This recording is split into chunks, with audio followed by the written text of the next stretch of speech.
Yes, please. Yeah, okay. Hi. Hi. And good afternoon. Yeah.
So hello everyone, this is Deepak Parekh. I'm founder of HnyB, and again we are starting a new session today. This roundtable is all about inputs, and as you know, that inputs are a very critical part of agriculture because everything starts from there. I would just do a small mic check. Neeraj, am I audible, please? Yes, loud and clear. Perfect. So, guys, today we are having a very interesting discussion around four key areas. So, we will be talking about seeds first, then we'll be talking about irrigation. We would be covering the biological, which is upcoming area where to make agriculture more sustainable. Biologicals are going to be playing very important role. And then we move to the crop science itself, which will include the nutrients, which will include the crop protection and the areas around that. And we are having some awesome panelists today. So to start this interesting roundtable, I would like Neeraj, please, can you start video of all our panelists for this C panel?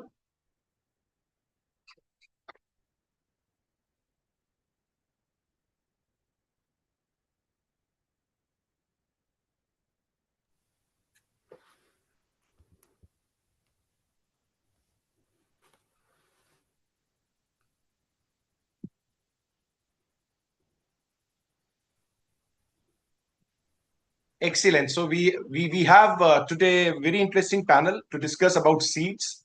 So we have Mr. Sundar Raj Vadulmani. He is president of supply chain at Seedwork. Welcome, sir. We have got Ellen Faxo. She is CEO of Aero Biotech. We have got Mr. Kishan Dumpeta. He's a CEO at Nandi Seeds. Then we are having Mr. Sanjay Gehlot, who is marketing director at East West Seeds. Hello, everyone. Hello, good to be here. Hello. Yeah, Good afternoon. perfect. So let's start with you, Ellen, first, because you have been doing something pretty interesting, right? I would say, off the track, somebody being an agriculture startup and putting all the effort in research and development is always a challenge because we know that the large companies also struggle when it comes to R&D.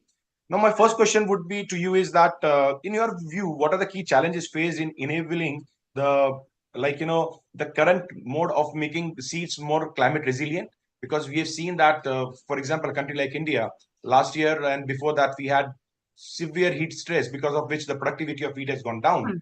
And you have been working on the intersection of using biotechnology, right, in a way where it is able to provide seeds which can take care of all, the adverse climatic and condition, including salinity of soil, or at the same time also the heat.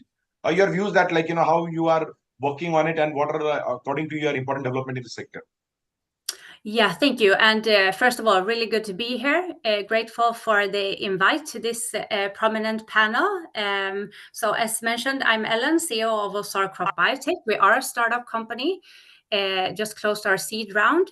And with regards to the why in the climate resilient seeds needed, I mean, on the high level, which I start off with, we have a huge challenge out there. By 2050, we will face an over 50% increase in food demand. And this is meanwhile, climate change will severely impact agricultural productivity, which will make large parts of the world left with big reductions in yield potential.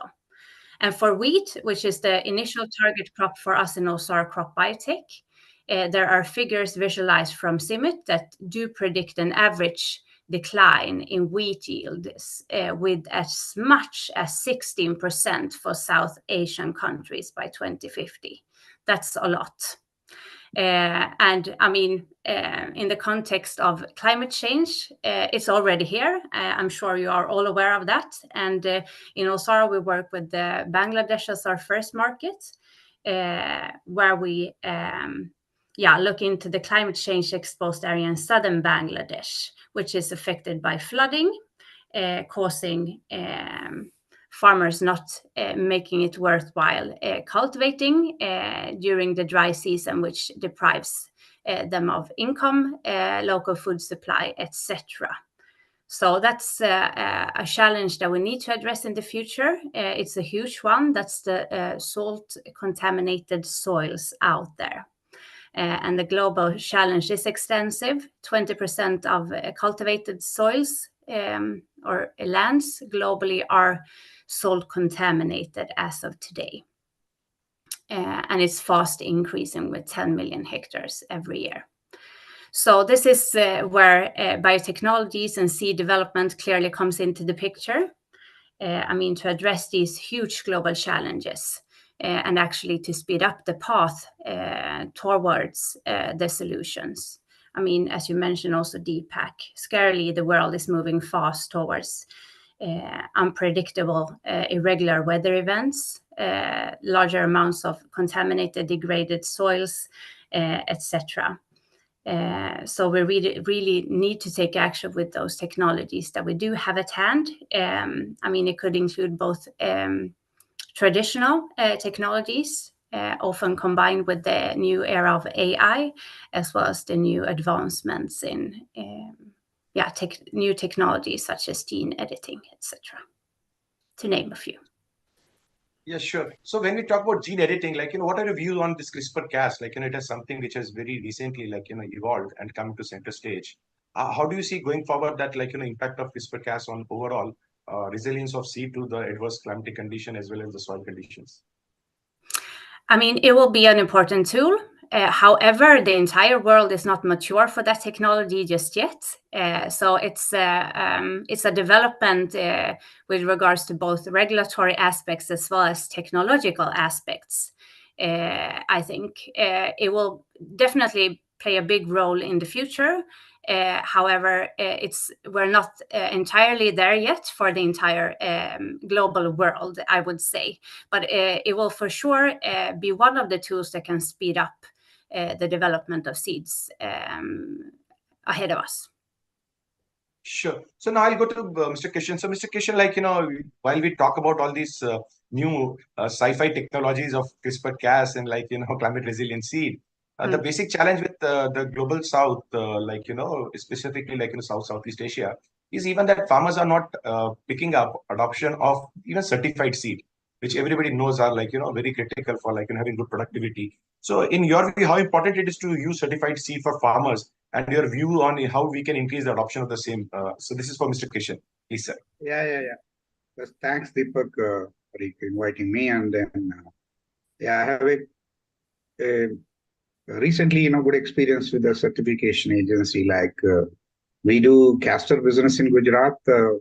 We are one of the leader, in the castor business, where I can see the whole one state university has developed the GCS 2, 7, and 4 and XYZ things. Okay.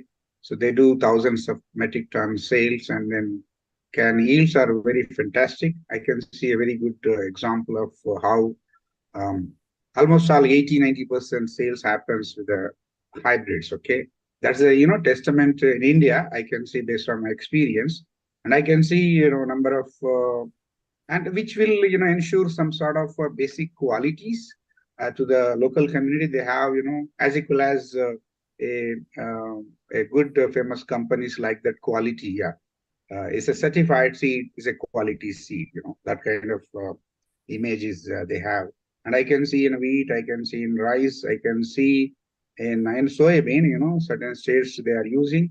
Definitely is a minimum guarantee quality for the farmer, and there is a lot of opportunity in Pusa varieties, also in Basmati they can bring to certifieds, and they can expand. But it is it's I think it depends on the particular agency, the state government or the central government seriousness around that. And definitely this will be after a proper organized companies, this will come next level. So definitely in India there is a need to invest and focus on these things, and then we can bring more and more crops also. There is a decent effort is required around the quality and around this particular segment. Okay, so I have at this moment I think we can bring number of crops, number of areas, maybe certain geographies we can bring upon. You have a pulses, you have a oil seeds. We can bring upon into this. There is a good, and then which will scale up also, So yeah. No, I totally agree. In fact, mentioned very important crop, which believe me, it's very close to my heart because of simple reason. India has been nutrient deficient when it comes to proteins. So we see a lot of stunting in our kids, and pulses are very important. And if you can go back to a news article today itself, which has said we have doubled our import of pulses this year. So and when we compare internationally, the productivity of pulses in India, we are not even at par with Myanmar or in even some African countries. So I believe we have something on our hand, and I believe everything in agriculture starts with the seed. So seeds are very critical. I think red gram, green gram and black gram, and so many crops are there, and we can see bring oil seeds also like till, where a little bit people neglected.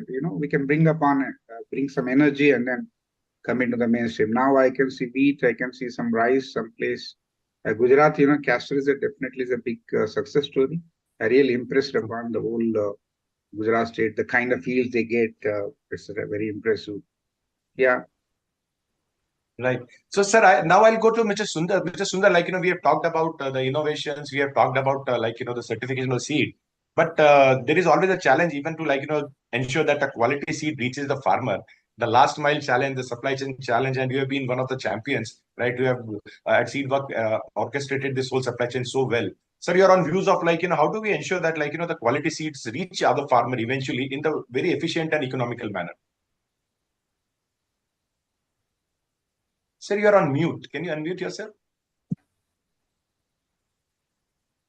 First of all, thank you very much, Deepakji, for giving this, opportunity. And first, let me, because having associated with almost 35 years, especially in the supply chain across various corporates, right? Okay. So I have seen actually many phases of seed industry, but I can say it's a vibrant industry. And yes, having said, while it's vibrant, but it also has many challenges, right? Okay. And I take a word, one thing, from the manuscript, right? Okay. Subijam sukshetre jayate. So right seed is very important in the right field, then how we ensure then that gives the win actually, right? Okay.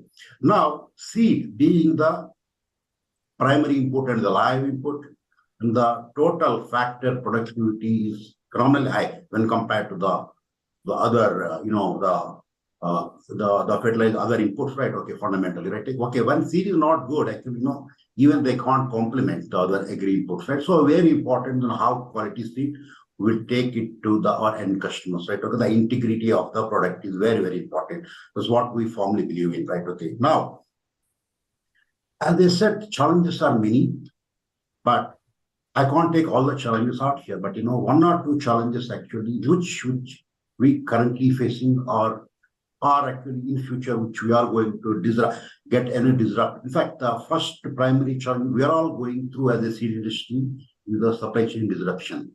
So, how it created this disruption? In fact, if you see all the crops, like in case of rice, then maize, then rye, then cotton, and everywhere, the demand is surpassing the supply, right? Okay. There are many actually associated challenges how it has come up, right? Okay.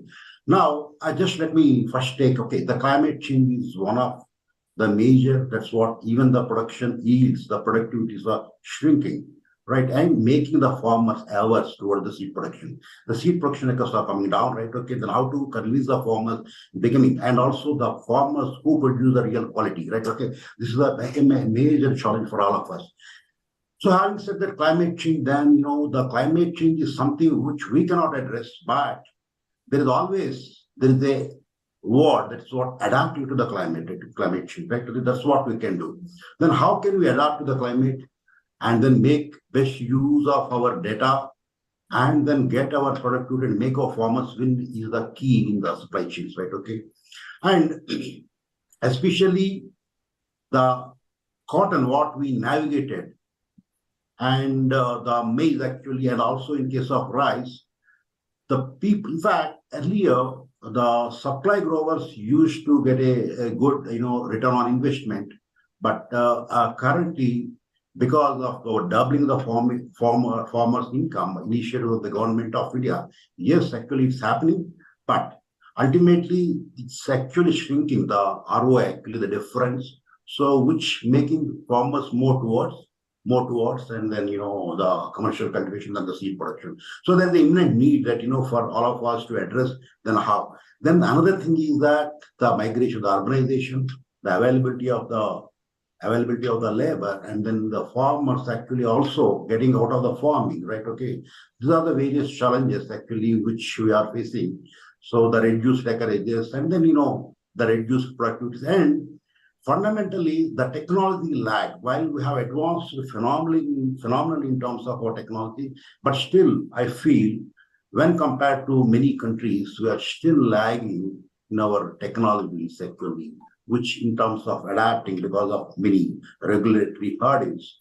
But ultimately, if not now, in future, it will going to impact us. So it's not that the way we are doing earlier business, it can't happen that way. The products which are performing cannot perform better because of this climate change. So then we have to embrace certain tools that we can fit to the climate change, and then finally we can ensure that all our customers get the right quality seeds, and then of course make sustainable a mission for us actually to way forward. That's for the seed industry is concerned. Excellent, sir. I totally agree.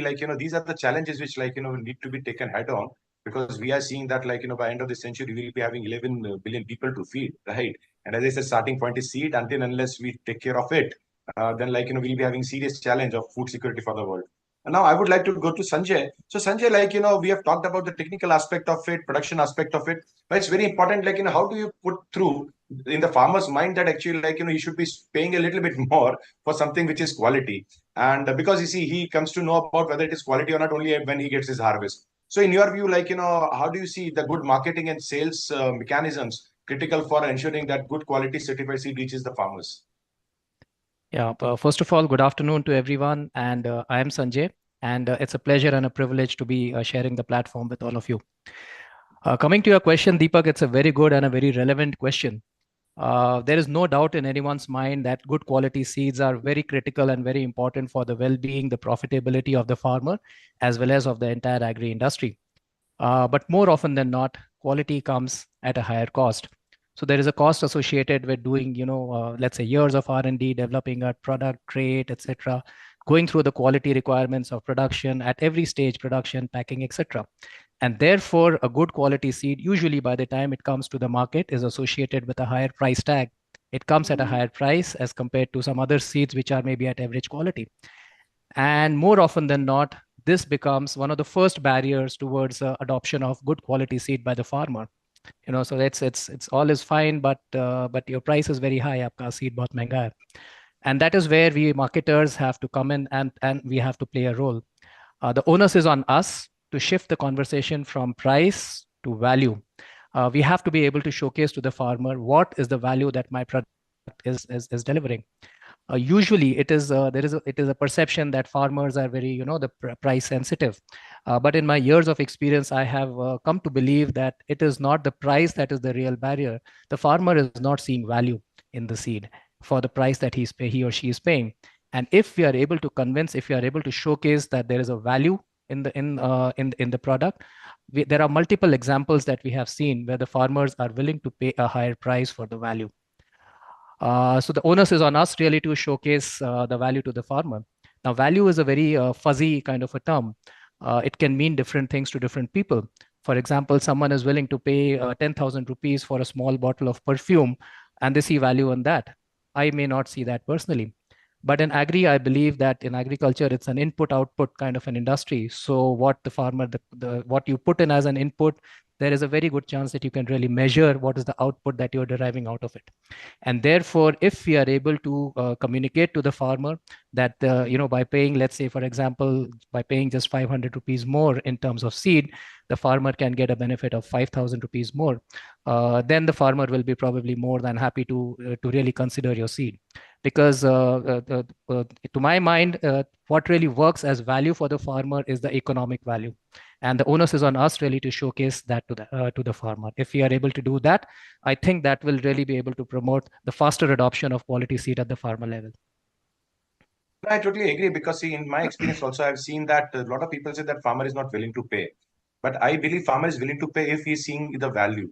Absolutely. And value for farmer value is believing in the final results. So like, That's right. if three farmers start with a specific type of product, whether it is seeds or whether it's a pesticide or the nutrient, Yeah. if these three farmers are able to get better yield than others, you'll find that the rest of the people also do that. I would also give you one very small story. Right, it happened in Gujarat only. There was one pesticide company, and I used to find that in all the good farmers' place I'll go, I find their empty bottle out of it, being put out of in front of his farm. So I used to ask the farmer, "Are you using this product?" Well, no, I am not using this product. How come this bottle is here? He said, "I don't know." Right. So eventually I found out this was a marketing tactic, that all the good farmers you have identified, right? Now you have an empty bottle lying in front of his farm. So the rest of the farmers will move. They know he's a good farmer who have a better yield. So if they see an empty bottle there, they'll go and buy the same bottle.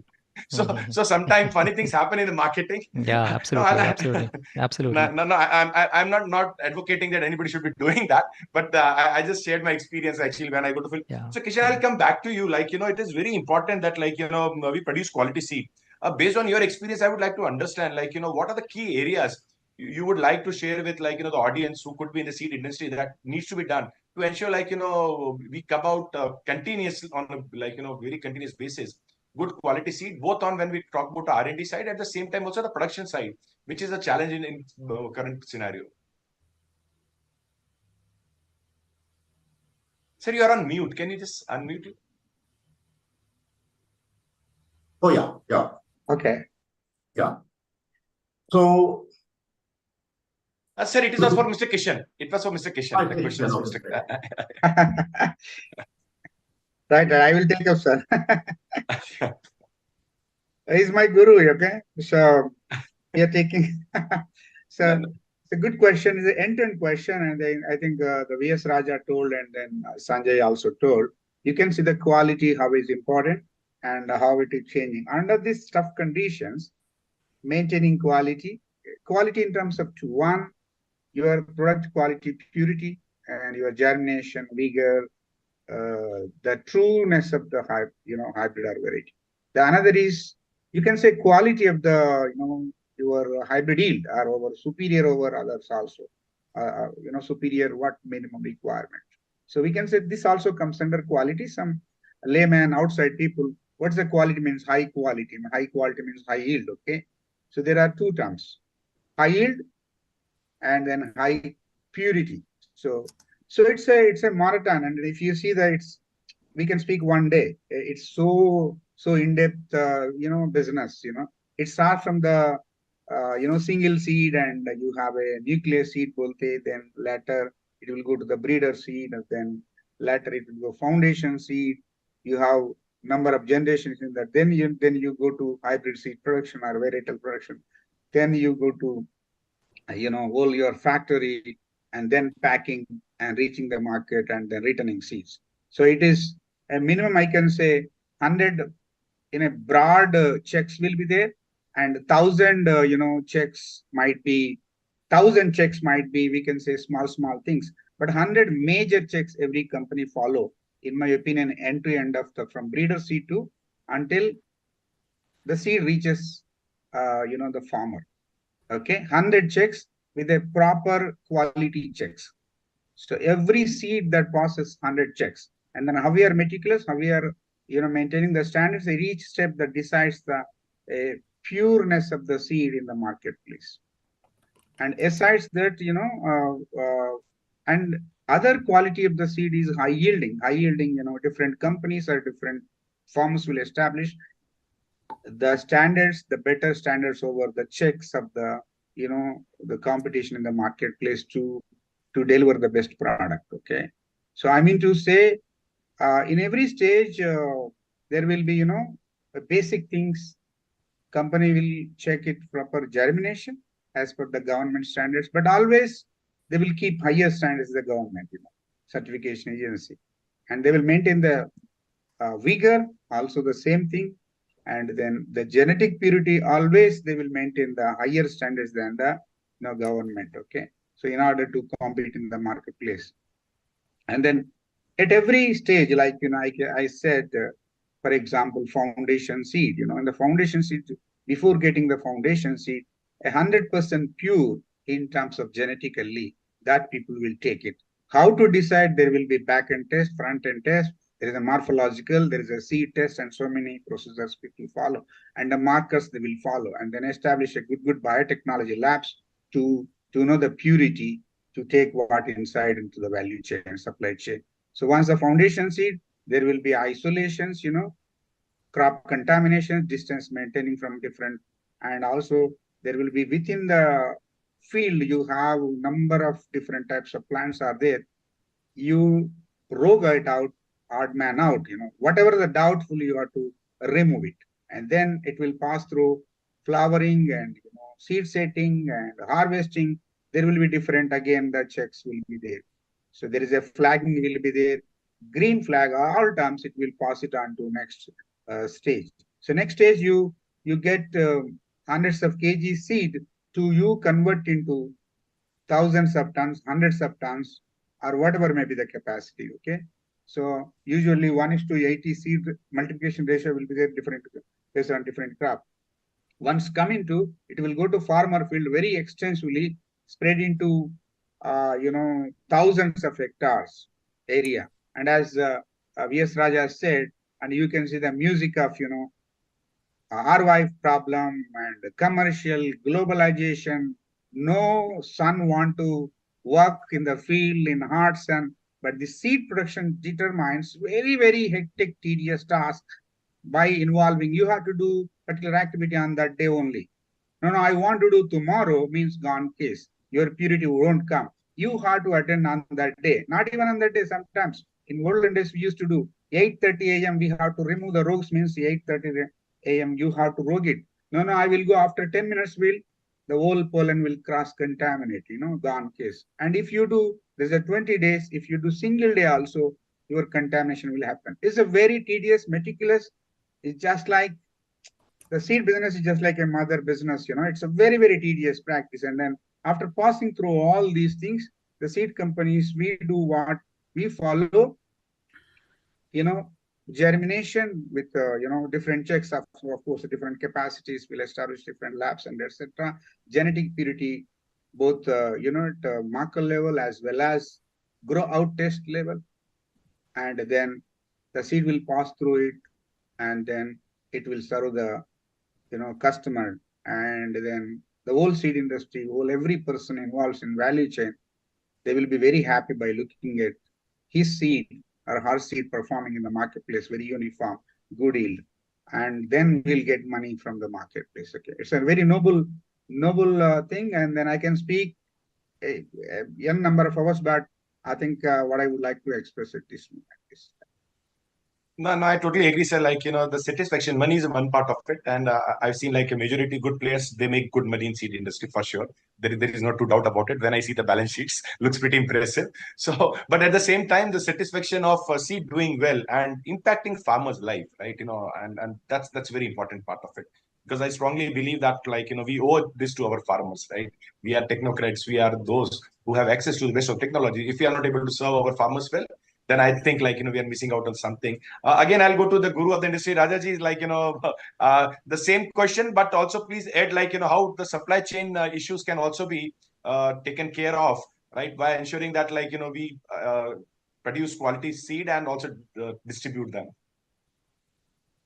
So, so Kishan has elaborately covered actually the most of the, and how actually is right, he said, see, the standards is something which is government is driving, but actually we have to have a patient, right? Okay, when the germination standard is 80% by the government of, or any this thing, or the land of that particular land, why can't we give it 190? Why not? Right? Okay.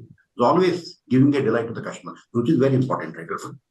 So fundamentally, and then so some of the initiatives which actually I wanted to share, which are some of the unique, right? Okay, in terms, as I said, so earlier our bidding focus happened to be right, in terms of more yield, because the farmers are looking for the improved genetics, increased yield year by year, actually, right? Okay, fundamentally, right? Okay.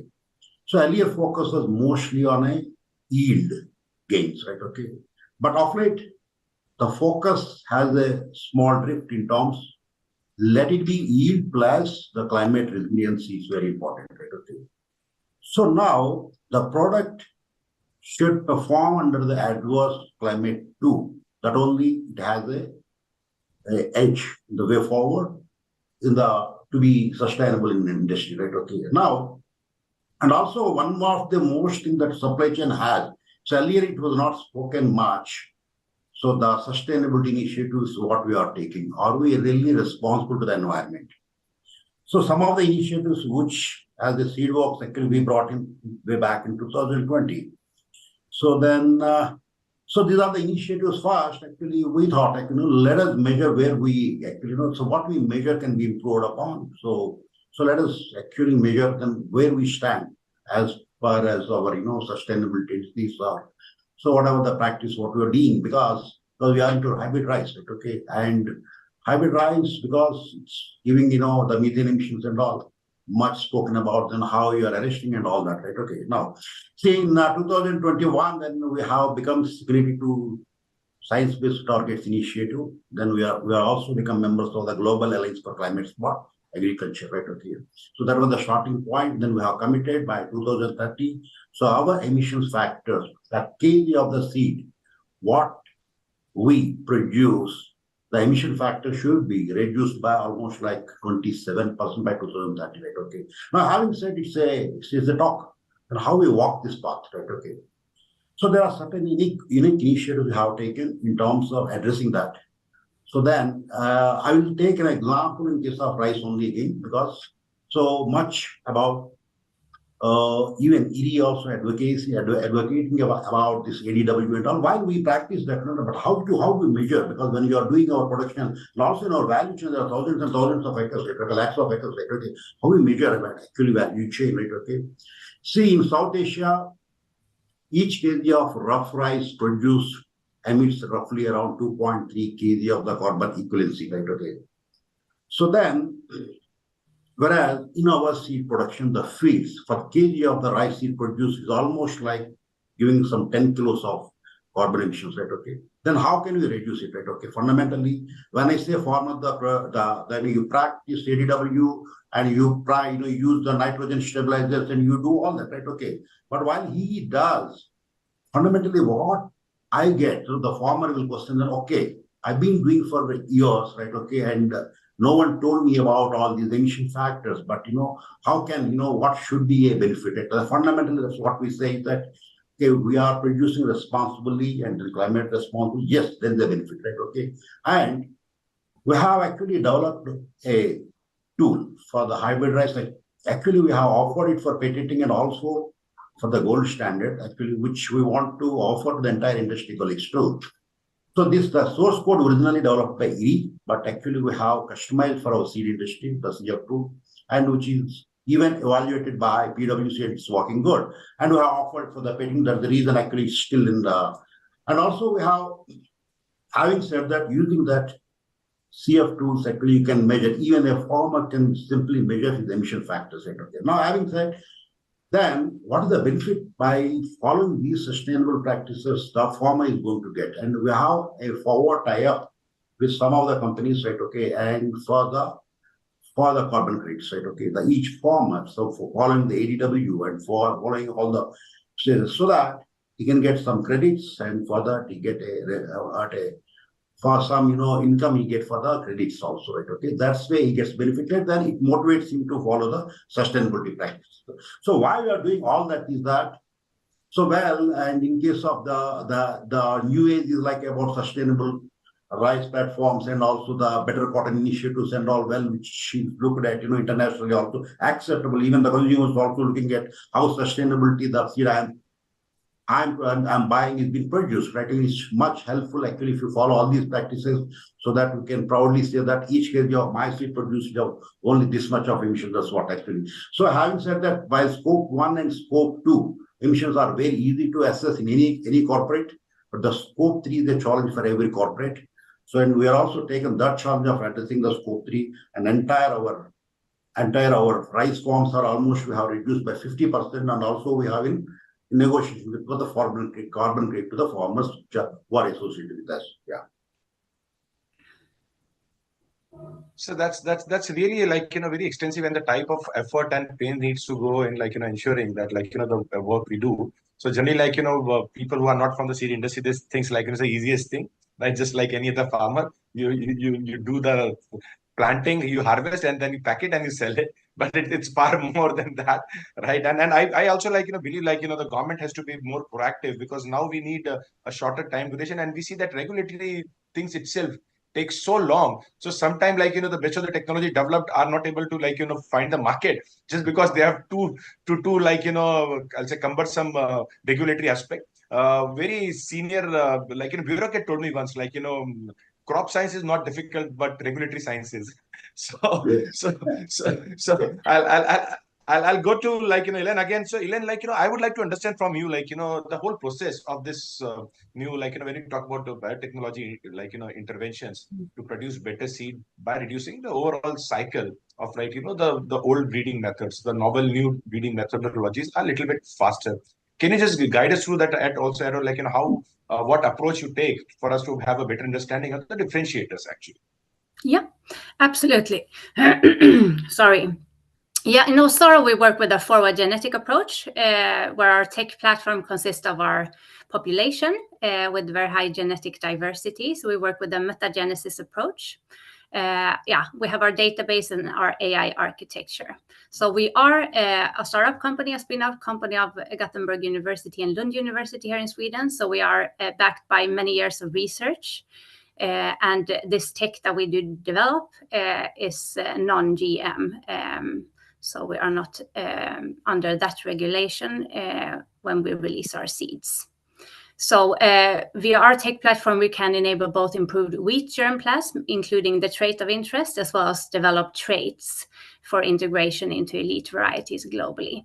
And also with regards to the question on gene editing, we are currently setting up our gene editing platform for wheat in All Sorrow to ensure that we can integrate the developed traits, not only by introgression and marker-assisted crossbreeding, but also with the latest technology within transformation and gene editing.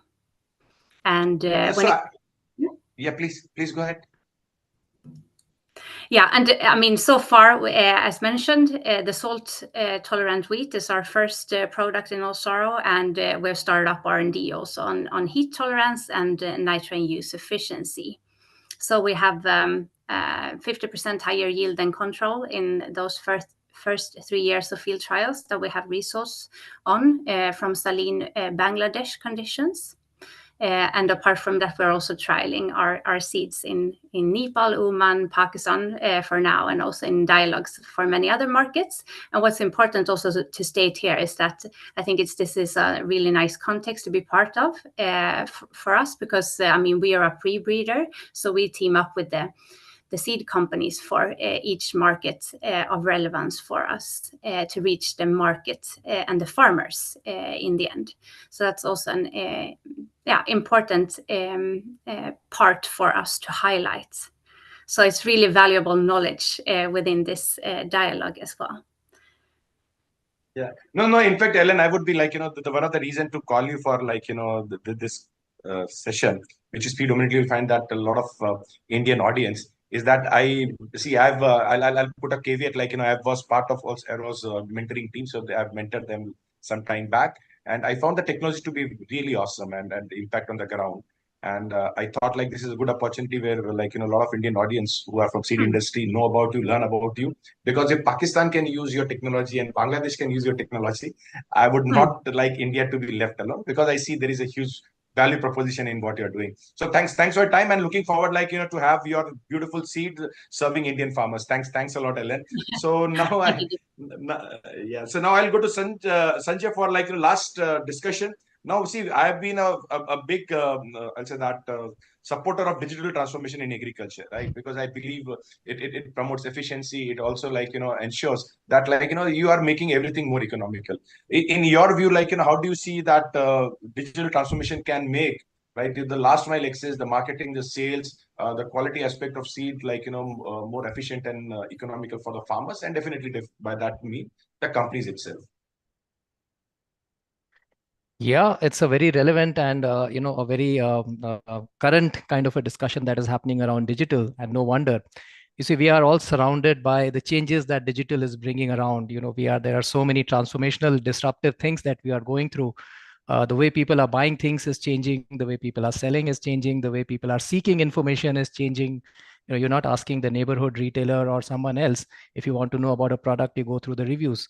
So digital is it is taking us through a complete transformation.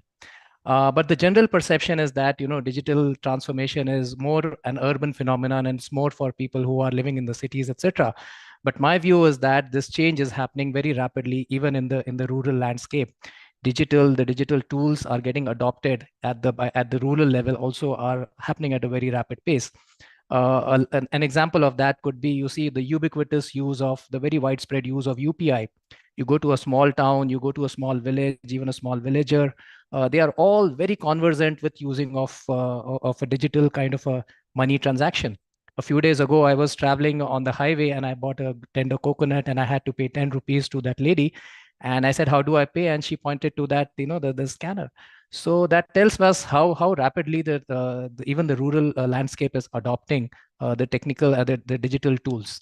And the ecosystem is also aiding in that sense, because you see, we keep hearing that the data and the internet, the cost of internet is amongst the cheapest in the world. So the accessibility even to the poorest of the people is happening for digital. Smartphones have become so rampant and they've so spread out. Digital reach is improving. You see even the big giants like maybe the Facebooks and the Googles of the world, they are now going vernacular. It's not just an English medium. So they are getting Google. Now you have Google available or a Facebook available, even in a Marathi or a Tamil or a Telugu. So all this tells us about the power that the Indian rural landscape has for the digital, and the entire ecosystem is now coming in together to bring around and to speed up the transformation. And everyone knows that it is going to happen, but to my mind it will happen much faster than what we are anticipating, and we have to be really ready to be able to catch that transition. It will impact all facets of us, in fact all functions, let's say supply chain or breeding or sales, and everything will get impacted. To my mind, marketing is something that will get very highly impacted by the digital transformation that will happen, because that probably in the history of mankind, this is the first time that marketers have a tremendous opportunity to go really close to the consumer, whether it is in seeds or we are selling soap or shampoo, but we can really go close to the consumer, understand them so well. And that has been a dream of all the marketing people. So I think it offers us a lot of opportunities, and we have to be ready to tap it. It will really augur very well for farming as an industry, for rural, and for agriculture as a whole. Sure. So now I'll one interesting question. Actually, it was like I was thinking around, like fear sells best, right, for the marketeers. Now the climate is a big monster in the room. Farmers are scared. Do you think that the companies like East West Seed, right, see a value in climate resilience solution being pushed as a fear to the farmer? You have views on that?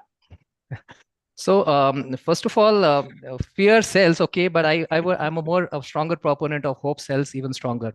So I would be selling hope rather than fear. And coming to your question on about East West and how can we take marketing as a strategy for East West Seeds. So East West is, as you all would know, is a purpose-driven organization. The reason for existence for us is to be able to serve to the farmers of the world. And not only us, I'm sure all other seed companies or maybe other agriculture inputs, and everyone is there. We are all here to serve the needs of the farmers. For us to be able to help serve the need, we have to understand what is the need of the farmer today and maybe 5 years or 10 years down the line. We have to be able to anticipate that and then develop our products or services so that we are able to cater to the need of the farmer maybe 5 years down the line. And the needs of the farmers are changing. They are likely to be changing. Climate change is just one of the factors which is impacting the changing needs. There could be many other factors also impacting that. For example, we see that we are now the demand for, let's say, a large size pumpkin or a large size watermelon is now moving to a smaller size because families are becoming nuclear. So that's a change in demand that is getting created. Disease and pests are coming in. So there are so many other things that are happening in the ecosystem that can bring about a change. And the onus is on us to be really able to understand that, whether it is not just the climate change, but any other changing need that is happening, to be able to understand that and then develop products and services for the farmers. And so it's not for us, and I'm sure for all others, it's not just a marketing strategy. It's the way we exist, and it's the reason for existence for us. We are here to be able to serve and to serve the smallholder farmers. The reason for existence is solving their problems. No, so two things I take away from this beautiful discussion we had. One is that hope sells better than fear, and let's impact our farmers. Try that. It sells better. Yeah. So all of our panelists have been so passionate about serving the farmers. So that's a beautiful part of it. Nobody was talking about, because in a lot of discussion, when I do with the industry, it happens that profitability is less, the turnaround time is more, and we are not getting penny. But here I'm saying that all the panelists have been so upbeat about finding the solution to serve the farmers. So thanks a lot for such a beautiful panel discussion. Thanks a lot, and looking forward to have such more engagement with you in future. Thank you. Thank you so much. Take care. So now we go to our next interesting panel discussion. So seed will not germinate without irrigation, right? So water is with which drives all of us, and I believe it also drives the agriculture. And with that, we would have, let's get into our second panel discussion on irrigation. And again, we are having some of the stewards in the industry. So we have Mr. Suren Makhija, a very seasoned professional with decades of experience, and Bishop Pitama of irrigation industry. Thank you, sir, for joining us. We also have Sangeeta ji. Dr. Sangeeta ji is again like pretty old face in the industry, well known, have been doing extensive work. We have Malesh, who is I'll say that like someone who is putting new energy to what's happening in irrigation with all the technology stuff from IoTs to like machine learning. And then we are having a very well recognized international figure, Mr. Wim Baptiste, and who is a brand ambassador at Erie Watch and has been someone who understands remote sensing better than no one else when it comes to agriculture and water management. So I'll start with you, Mr. Surinder sir. Actually, like your views on which technology do you see? You have been you are a pretty old man in this industry. You have seen from initial part of drip irrigation to all the IoTs and remote sensing of today. So your views on going forward, what are the technology which will ensure that agriculture is more sustainable, sir? Thank you, Deepakji, for having me here. Hello, panelists. You see, anything that the objective primarily is to cut down the conveyance losses and improve the distribution efficiency in the field. And then I'll come down to the other part of it later on. Initially, we spoke about improvement in the irrigation efficiency till 1990s. And then any initiative that helped in improving the irrigation efficiency, maybe pipes or sprinkler system, was taken up as a innovation. Thereafter, we spoke about improvement in the water use efficiency. That means how much of biomass is produced per kg of water used for the purpose. And then we shifted from sprinkler irrigation or surface irrigation or pipe irrigation to drip irrigation system. Now, these are very transitional phases. And the third came as more value creation per drop of water. That means now we are talking about how to combine the science and technology. We shift from systems to technology as well. We shift from use of irrigation systems or pipes and all that and the hardware merely to a very holistic combination of agriculture science and irrigation technology along with IoT, with my friends will also be speaking about. The whole purpose is that we are able to create more food per drop of water. That is how we have per drop, more crop. But the new paradigm is higher value created per drop of water. And this not only stands good for agriculture, it stands good for every industry. If you talk about steel industry, they talk about how much of steel you can produce per ton of water. Now, the thing is,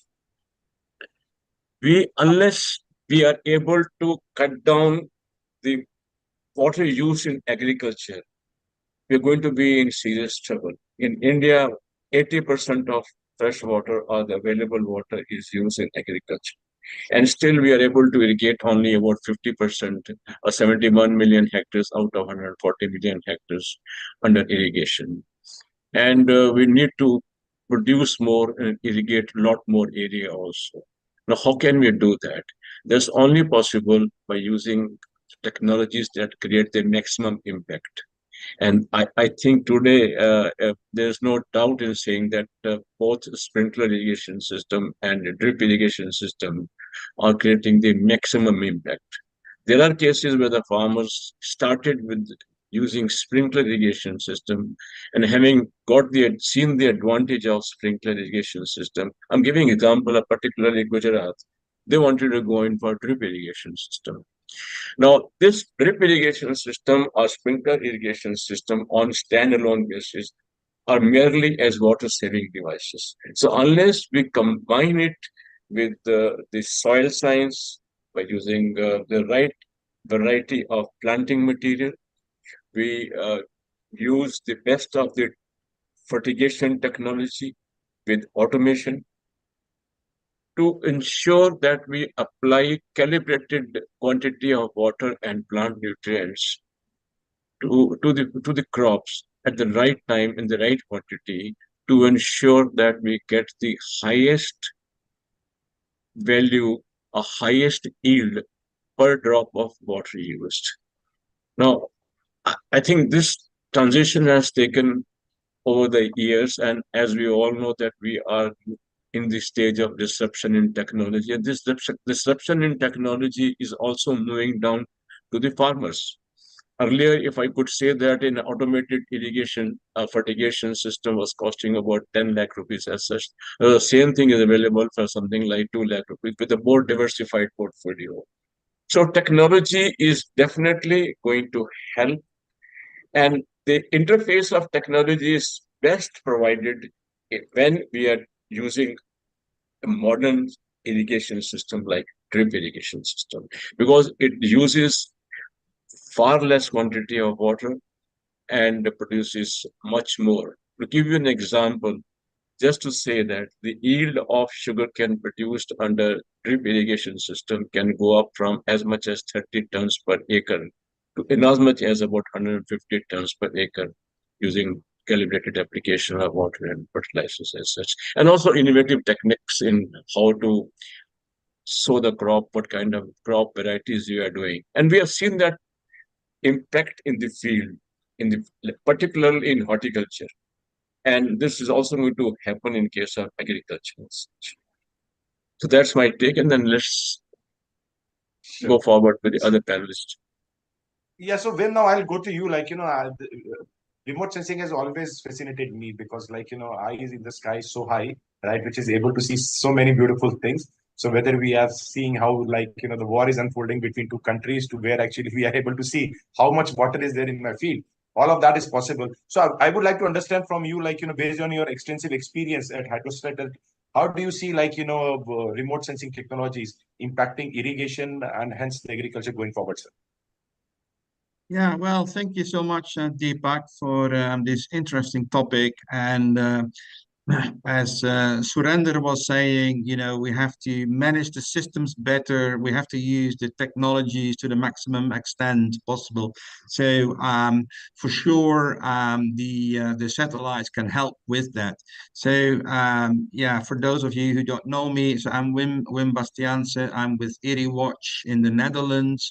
And we provide actually a daily irrigation advice to 2 million farmers. So this morning we gave an irrigation advice to 2 million farmers on how much they should irrigate, what is the soil moisture, etc. And we do that in more than 60 countries.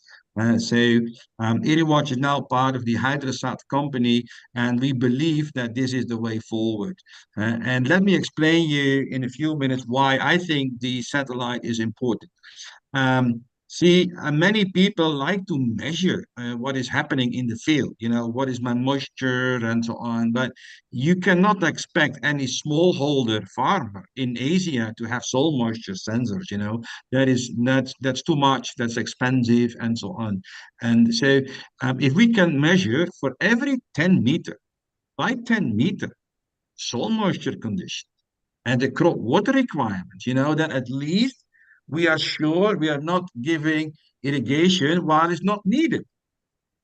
I always tell my students the best way, the best water saving in irrigation is to not irrigate. Keep the water in the river, keep the water in the reservoir. Only irrigate when it's needed, But then farmers need to get trust, like, oh, my new device on my mobile, is telling me irrigate on Thursday, not on Monday. Then, of course, they get trust over time, and then they can really get the same yield with lower irrigation amounts. So this whole crop per drop thing that Surender was mentioning is very relevant. I'm happy that he raised it. In the end, it's more and more about how much food security can we get, how much water does it take, and the satellites can help. See, the satellites, they measure, for instance, the temperature. So we measure every morning the temperature of the crop, 10:30, and then again in the afternoon. So we can, from the thermal behavior of the crop, we can estimate how much water it is using. And that has been for a long time, it has been science, research, and another paper, another conference, but now it's operational. We can really then interpret these temperatures of the crop to, okay, how much water is needed, and are we doing okay? So the water use efficiency or water productivity is now more and more important. More governments embrace the concept. And if you ask the government, what do you want to improve in irrigation? They all say more efficient with water. There is no discussion. Everybody wants to be more efficient with water. But really, how to define it?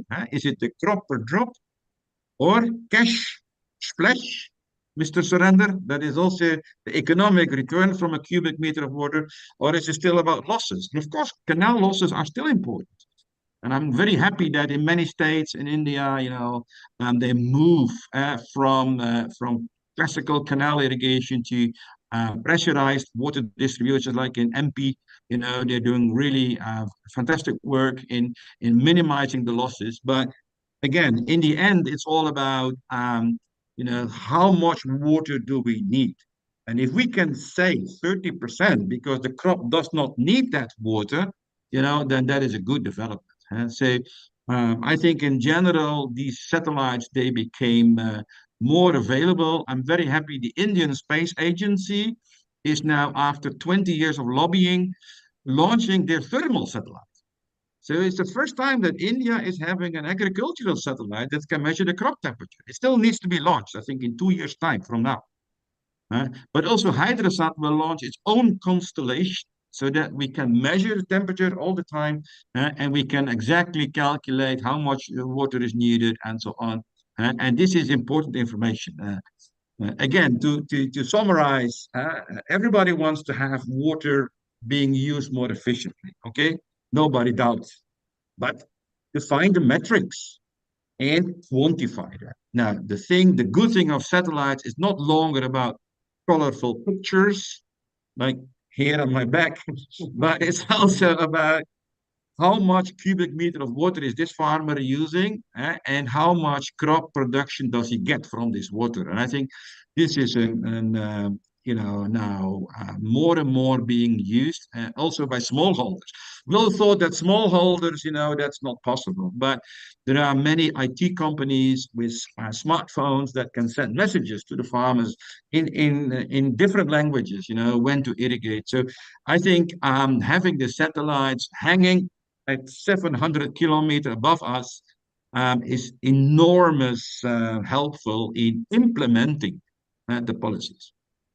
Sure. So, now I will go to Malish. So, Malish, we have seen how the worlds look from the beautiful map which Wim is having just behind him, right? Which tells you what's happening in a specific farm and being able to give advice to that. But at the same time, we also can sense the soil and tell how much water is required. And you have been someone who have been championing the cause of using IoT in agriculture, specifically predominantly that focus highly on irrigation and fertigation. Your views on how IoT can empower agriculture? Thanks, Deepak. Thanks for having me on this call, and good to hear different perspective on not only irrigation but even starting from seed. Because one thing I believe is agriculture is a lot of activities in agriculture cannot happen in isolation. Once you put a seed, obviously it has to be taken care, okay, so that you get the better yield. So when you come to irrigation in specifically, I think what is lacking in agriculture industry is the measurement, which my previous speakers are also were mentioning. Unless and otherwise you are able to measure, you don't know the baseline and you don't know what to improve it. So, and second one is basically typically until last few years, when we spoke about irrigation, it was largely to do with horticulture crops because people found it is relatively easier to provide irrigation through drip irrigation systems. But the other side, the big monster, okay, that was consuming a lot of water was basically the paddy and sugarcane kind of crops. So I think time has come, basically people will be looking at a holistic thing because compared to banana or grapes or orange kind of thing, the quantum of rice that is grown and consumed is vastly different.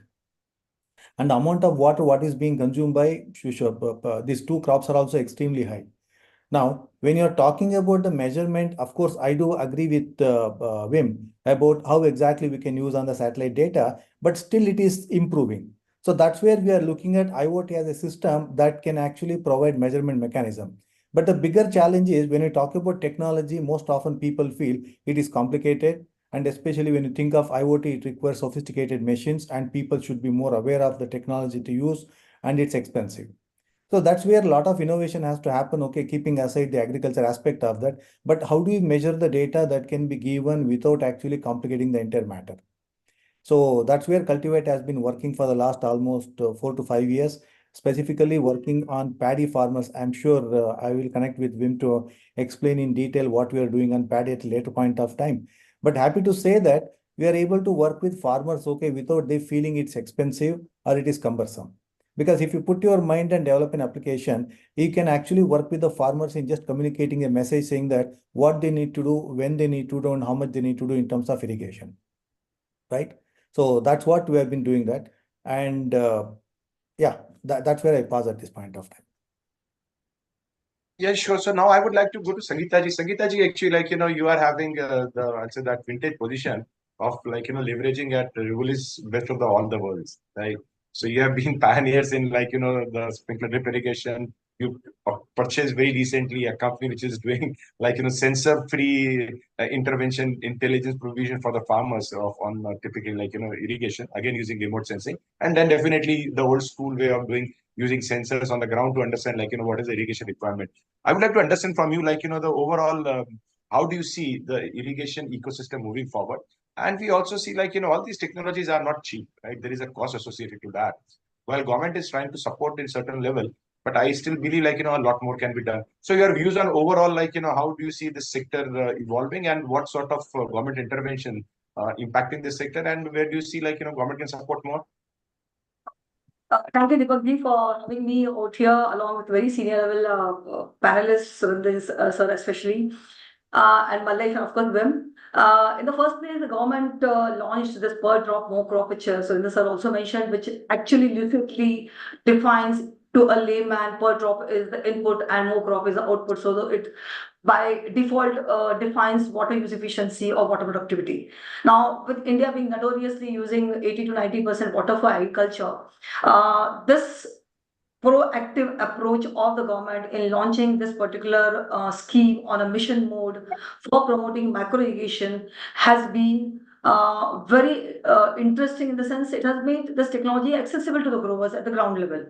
But nevertheless, precision farming, which is precisely irrigating the root zone of the crop with micro irrigation, though it has percolated at the ground level for variety of different crops. And as we all are aware that drip irrigation is the only way to for the natural resource management, because we are irrigating twice the area with available water. And at the same time, this particular technology, over a period of time, it is now proven that water saving or water use efficiency is by default. In reality, drip is for fertilizer use efficiency. It is actually for fertigation. And with reduced inputs and increased fertilizer use efficiency and reductions in labor and all, and reduction in natural resources, we are actually addressing food, water, energy security, and we are addressing that this technology is accessible to small farmers. It is implementable for irrespective of the farm size. So one is per drop per crop, second is precision farming, third is mechanization of small farmers was found to be impossible, but precision farming is able to do this even with small, very fragmented land holdings. And further to that, with this tangible impact which is seen, even with the rain-fed growers, wherein the risk is very high, the risk mitigation is we are able to take up this risk mitigation even with rain-fed growers, because even with a small meager amount of water, a rain-fed grower with the micro irrigation is able to take up an additional crop. So these are the government of India's target of doubling farmers' income by 24. I think drip irrigation has proven that increased yields, reduced inputs, and high reuse efficiency has actually showcased doubling of farmers' income. But going forward, though this technology is so well proven and well taken up by the growers, but in India, we are still at 20% coverage only. We are hardly going at the rate of 1 million per hectare, whereas the target should be 2 million per hectare per annum, because we have 70 million hectares to be done. We are only at 15 to 20 million hectares of drip irrigation or micro irrigation systems with drip and sprinklers.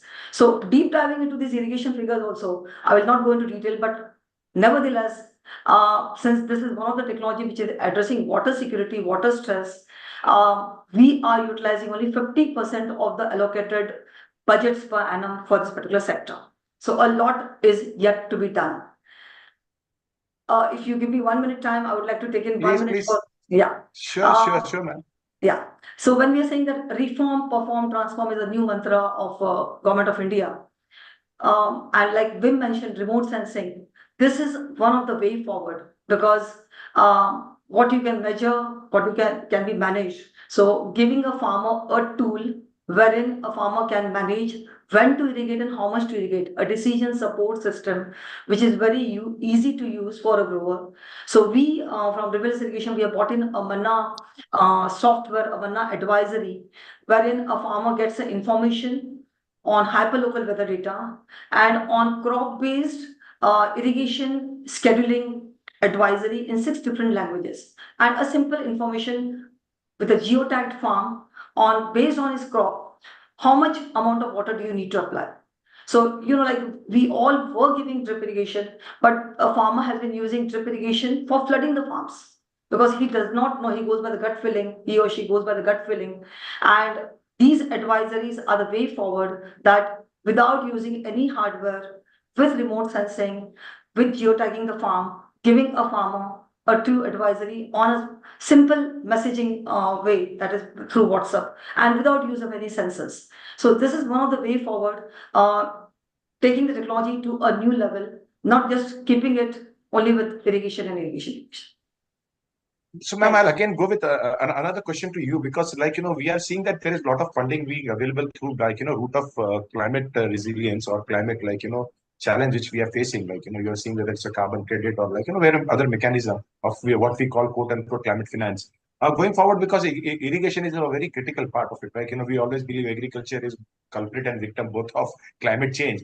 Do you see that, because of increase in awareness about, climate change, there would be more other mechanism of ensuring that the right sort of investment and funding happens for irrigation network in India?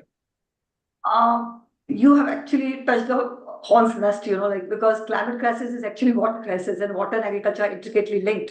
So water crisis definitely impacts not just the productivity, but also leads to instability, migrations, economic prosperity, and always a major escalating challenge for the business.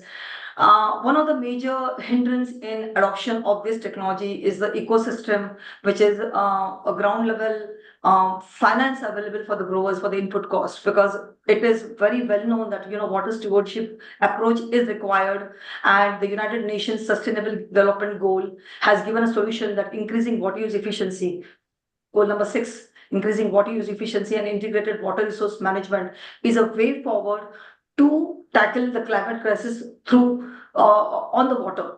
But drip irrigation is not just about just selling and forgetting. It is creating an ecosystem of micro entrepreneurs, ecosystem of finance, because investment is definitely required by the farmer today. NBFCs and all, it's a very subsidy driven area, and NBFCs do not get the subsidies, they're not permitted, they're not there.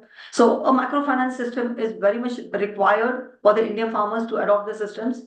And overall, the approach, because like when I mentioned that the funds are 4,000 CR, we are spending only 2,000 CR. So if we have got to address the climate and if we have got to scale up these systems, probably the new business model is required.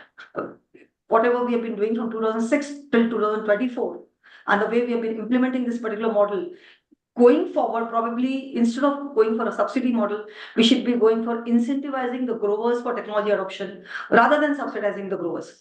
So this can create a pull rather than push mechanism. Today, even with subsidies, we as the macro irrigation companies, we have to drive the adoption. Whereas in reality, there should be pull from the grower. So disincentivize this overuse of natural resources by capping allotment of water and electricity.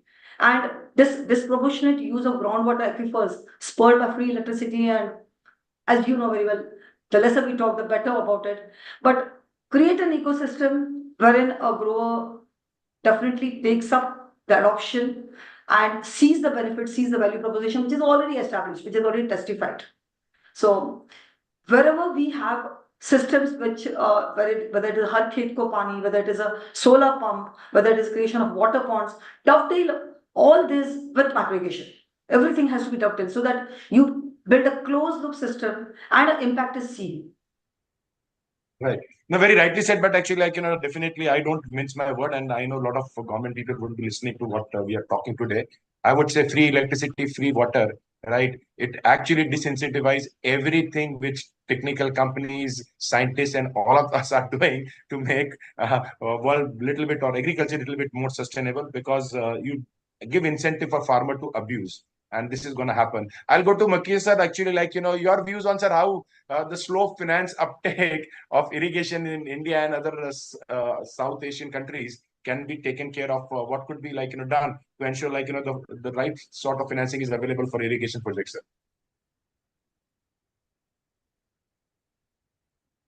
Sir, you're on mute. Yeah. Okay.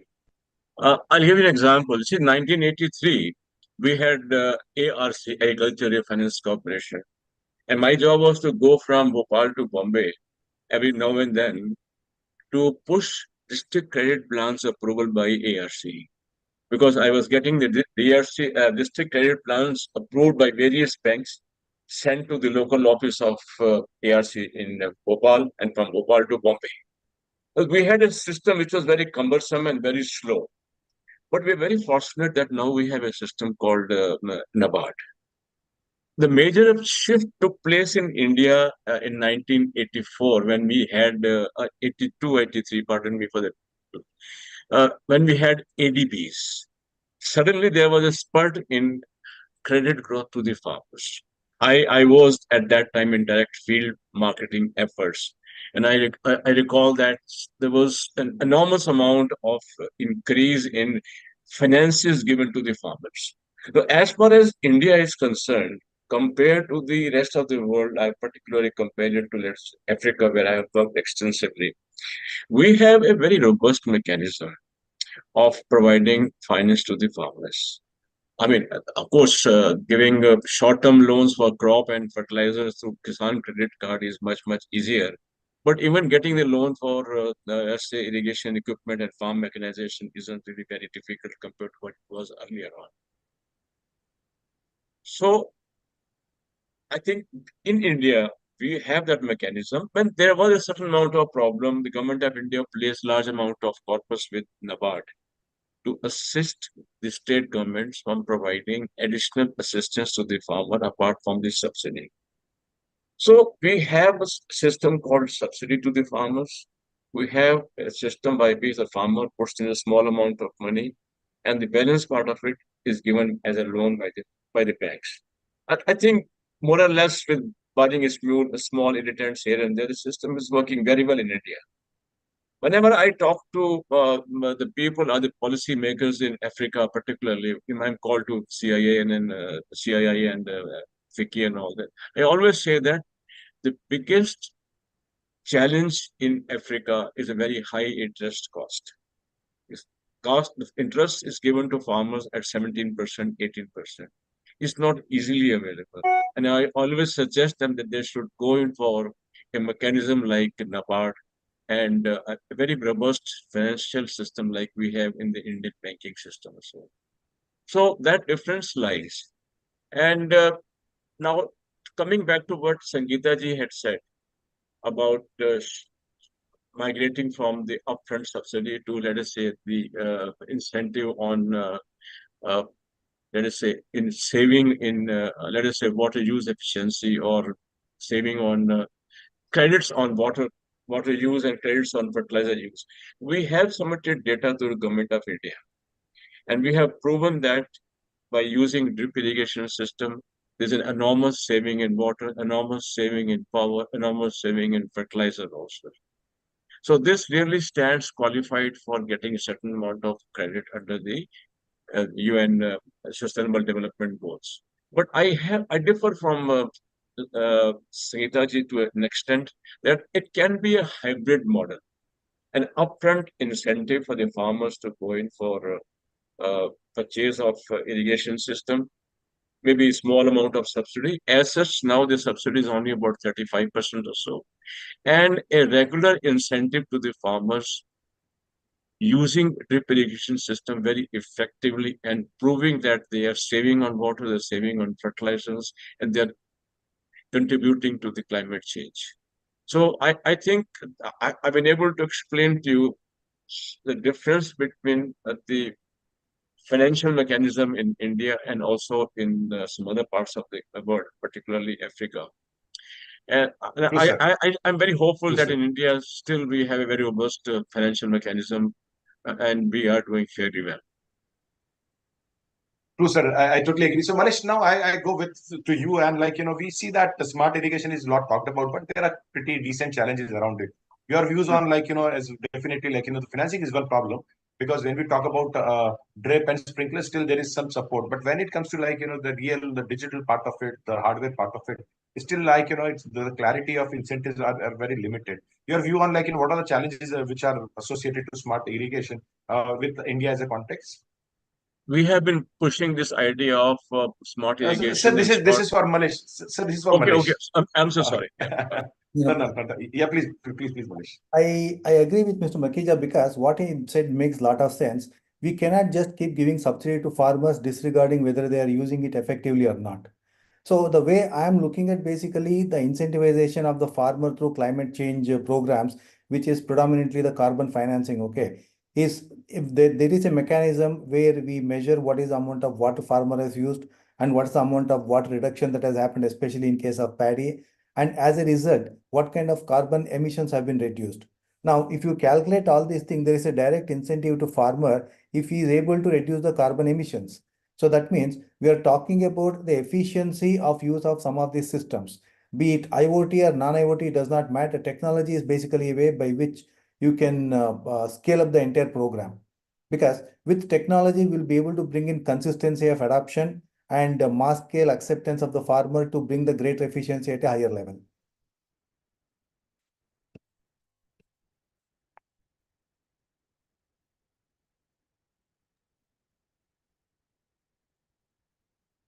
Deepak, are you there? Sorry, actually, yeah, I was there. I was speaking while on mute. I'm so sorry. So, no, Malish, I understand, talk about, see, we have to give incentives, but at the same time, how to benchmark that? Because that is another, very relevant. When you want to incentivize, so first you need to collect the data, you have to, benchmark it, and then you roll out the incentive. But that itself is not happening. We are still having a long way to go to achieve that. See, the way we are looking at is okay, if we are going to go in isolation to each of the farmers, obviously it's going to be very expensive affair. So we are trying to work in consortium. Okay, when I say consortium, obviously we are working with people who are already working with farmers. So the way we are looking at is there are deployment agencies who have been working with farmers, building trust and confidence, and also collecting data. They have been mandated by different agencies for various reasons. Okay, that could be sustainability or improving the livelihood kind of things. We are trying to partner with them is the first thing. Second one is when you're trying to take a technology rather than putting the entire burden on the farmer or anybody else, who are different players who are going to get benefited. For example, when we are trying to talk earlier about the what is efficiency, we should directly link it with the benefit that the government is going to get. Because if you are trying to reduce the water consumption by say 40 or 50% depending on the crop and other things, obviously government is getting benefited because the amount of electricity consumption is going to go down. So right now we are in conversation with two state government to tell them why they should support this kind of incentives. One, because when the farmer is using less water, obviously government is going to be saving on the electricity subsidy. It could be a simple thing as roughly around 5 rupee 50 paise or 6 rupee per unit of electricity. But in Punjab, I am told by the agriculture department, and on average they spend roughly around 11 to 12,000 rupees per acre per year. So if you're talking about 40% efficiency on the water consumption on paddy or sugarcane, you're looking at a huge amount of saving because every government is spending nothing less than 11 to 12,000 crores per year. And the second one is even the farmer will be seeing definitely a value in that because when you are providing irrigation in a more controlled and more timely manner, it is not just improving the water efficiency, but even the yield is increasing along with quality. So take a situation where farmer was using say 1000 liters to grow maybe around 1 quintal of rice. Now tomorrow if you change that equation, okay, if the farmer is able to grow 1.2 tons, 2 quintals of rice using only 600 or 700 liters of water, obviously it's a win-win for everybody. Government is able to save some amount of an electricity, which can be given to farmer to reward his responsible behavior. And farmer is happy because he's getting high yield, right? So we are looking at basically creating an ecosystem which is going to be benefiting multiple stakeholders with possibly a couple of solutions put together.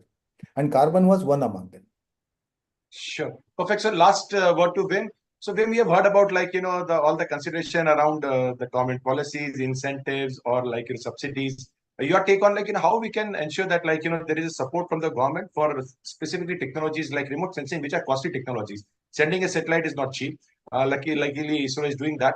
But going forward, how the international collaboration, cooperation, and the government policy can impact in the work you're doing? Yeah, I think the government really has an important role. They should provide examples. And sometimes if you go to state governments or certain organizations, they say, well, using satellites, are you crazy? Because they don't know. They don't know about satellites having capabilities of introducing sensorless programs.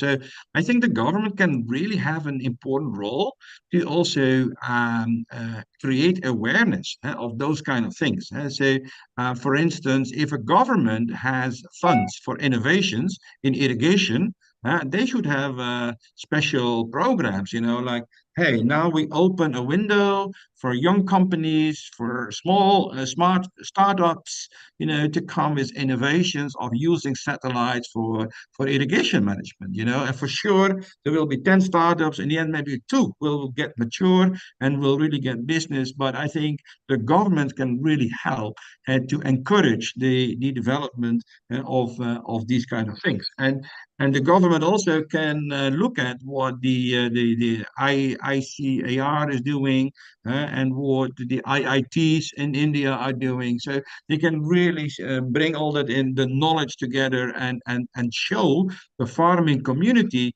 that this technology is serious. And I think, honestly, it's not only for the farmers, but also for their own sake. I think Malesh mentioned that, if you have 71 million of irrigated land, you want to have a standard benchmarking, right? And you want to benchmark it in the same parameters. And also, you asked before about how do we know we're on the right track? The good thing of these satellites is you have time series. We make now currently time series of 20 years. So for over 20 years, we can see what is the trend. Is the water use going up or is the water use going down? And this kind of information for governments is very, very important. We all know that we have a serious issue on groundwater overexploitation, especially in India, in the Indo-Gangetic Plain. And they can also adopt themselves, the government, these technologies to say, hey, how much groundwater abstractions do we allow for sustainable environmental conditions and how much is currently used. So to summarize, I think the government can have special programs to encourage more applications, but they can also use it for their own sake and to really get a better understanding of sustainability of irrigation systems. Perfect. So now, based on this very interesting discussion, I would first of all thank all my panelists, right? And we'll be sharing what we have discussed to the government authorities also, Ministry of Agriculture and Farmer Welfare as well. And I look forward, India would be having a very bright future. So thanks to all my panelists to address such a very important critical issue. And thanks a lot. With your permission, I would now like to move to our next panel discussion. Thank you, Deepak. Thank you. Thank you. Thank you. So now, we have talked about seeds, we have talked about irrigation, and now it is very important that actually we also touch upon something which is taking the industry by storm, and that is biologicals, right? Everybody's talking about it, but the million-dollar question is that how is the adoption working? And if it is working, how effective it is? And is it all hype or is it something which is actually impacting things on ground? And we are having some very interesting people on the panel who have been championing this cause from the time when actually not too many people were even talking about it. Right. So we have got Renuka. Renuka, she's CEO of Bioprime, influencer in the industry, a path-breaking person who have taken long back this deep dive of faith that biologicals are key to sustainable Indian farming. Then we have got Mr. Satyam Bose, who is Chairman CEO of Virenexia, a UAE-based company doing a lot of work in India and other parts of the world. And again, very deeply focused with the mindset of, serving the next generation. What is he always call his motto, rather than just trying to sell a product. And then we are having Mr. Chakrapani, who is the founder director at UL Biotech, based out of Singapore. So I'll start with you, Renuka, first. Biological is we have been talking it like anything, right? Luckily now even the funding is also coming in. That's a good part of it. VCs are opening their purse to biological. Which area Bioprime is working on to leverage this newfound interest in biological and how have been your journey in convincing people that this is something of value?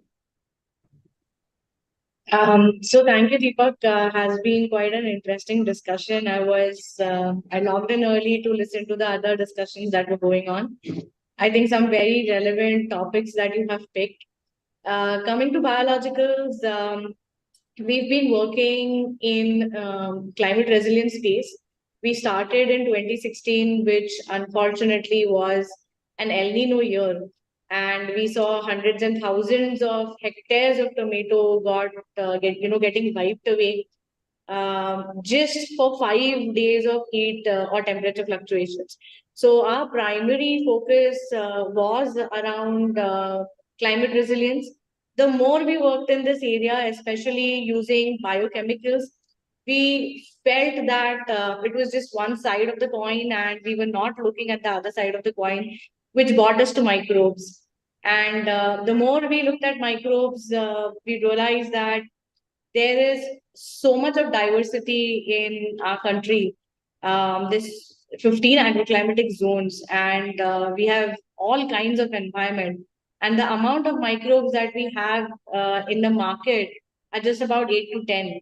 And which begged us to, ask the question that are we missing out on some crucial microorganisms that could, I would say, push the envelope for microbials in terms of either sustainable solutions for plant health, soil health, or even as far as plant protection. And so we started building our microbe library. So we work both on biomolecules as well as microbes. And you're right, when we started, it was not such an exciting topic as it is right now. We had to explain what biologicals meant. The minute anybody said biologicals, everybody talked to us from a healthcare perspective. So biologicals and agri space was completely unheard of. We're very glad that there's such a excitement now. The transformation is evident in the last 3-4 years. It's been quite a journey. I think some proof points have helped investors also invest. And I think it's a good platform to also talk about the work that the government has put in, right? I mean, it's not possible for companies like us to come to a place where, it's worthy taking a risk of investing into for a venture capitalist. So from the government's point of view, I think they've done a fantastic job in terms of incubating startups like us, providing us a place where we can scale up. So our journey has been a mixture of government support, corporate support, academic support. So I hope the ecosystem flourishes as we move along. Yeah. No, I totally agree with you. When just, I think 4 or 5 years back, when we used to talk about biologicals, right? People used to see it with a pinch of salt, that what these guys are talking about, whether it is really making sense or not. And unfortunately, we have seen in this industry, when you reach out to the last mile, that farmer, their understanding of biological was very limited because they have been fleeced a lot, right? A lot of companies over the night, I am saying that the operators would come, sell something, run away, and then actually they're giving the bad name to the whole science itself. I wouldn't say a subsector, but science itself. Now, I would like to go to Satyam. Satyam, you have been doing a lot of stuff around creating a holistic environment, right? It's just not about selling one product or two products. Trying to create a digital structure, trying to work at a cluster-based approach in some villages where you can identify the ways of producing biologicals in more efficient way. We would like to understand the key challenges you face and going forward, how this industry looks like to you. Thank you, Deepak. You are a rock star, and in this space, and you have in bringing such diverse, specialists and experts into one platform and discussing in a diverse way and from all angles, all the issues. Fantastic. Even the distinguished and eminent panelists that you have put together, I'm not counting myself in, but all the others who are there, and it's very interesting. So the thing is that I come from the defense background. So earlier I was in the border defense. I'm an ex-Indian Navy naval aviator who was trained to fly aircrafts and sail ships.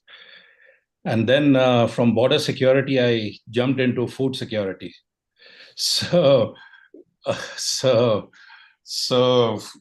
obviously it was a very natural transition. So food security for the mankind, and not just food security, but food and nutritional security. The moment you bring in nutrition into the space, then a lot of existing things that are there, that is happening in the food system, you see that how the complete agriculture system is broken. And therefore, because in this entire food chain, I mean, I'm not talking of the agriculture chain, value chain,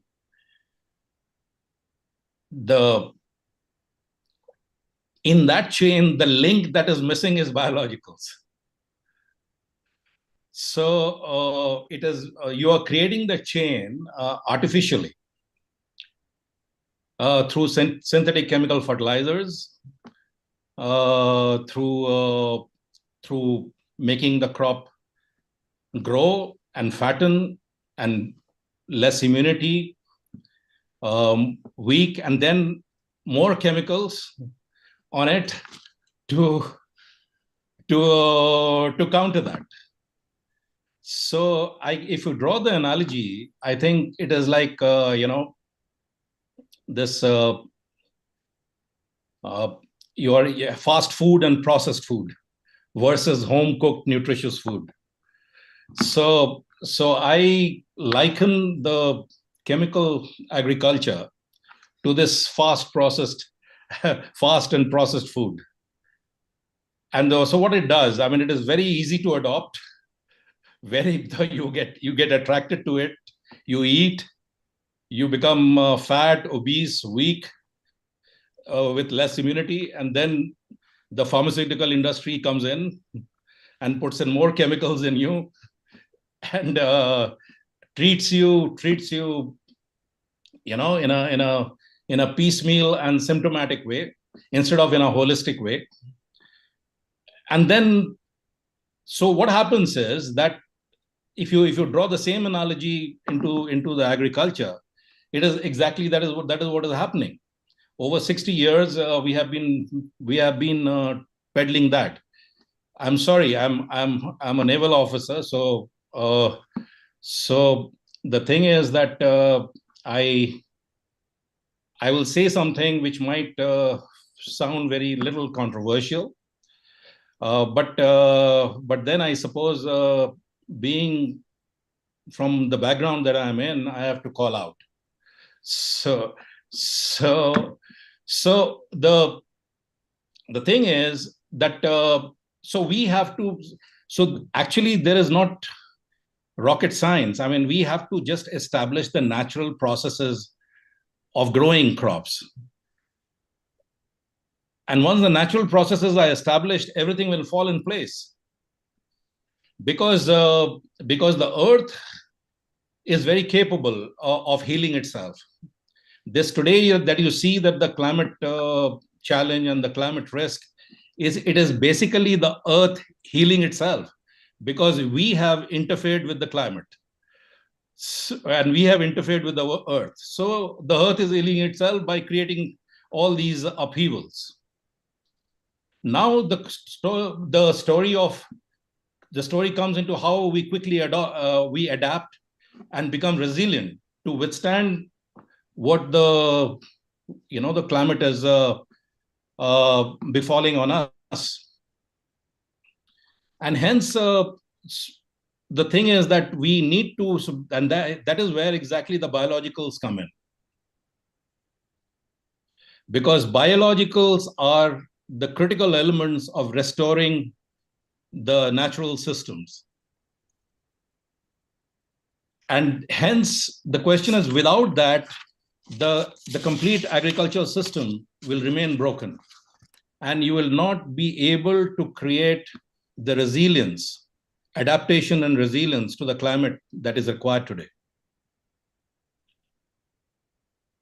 So in a way, I have already addressed what are the adoption challenges that I face, because there's an ecosystem challenge, because for 60 years, certain things have happened and the ecosystems have developed in the complete space, which is against re-establishing the natural order.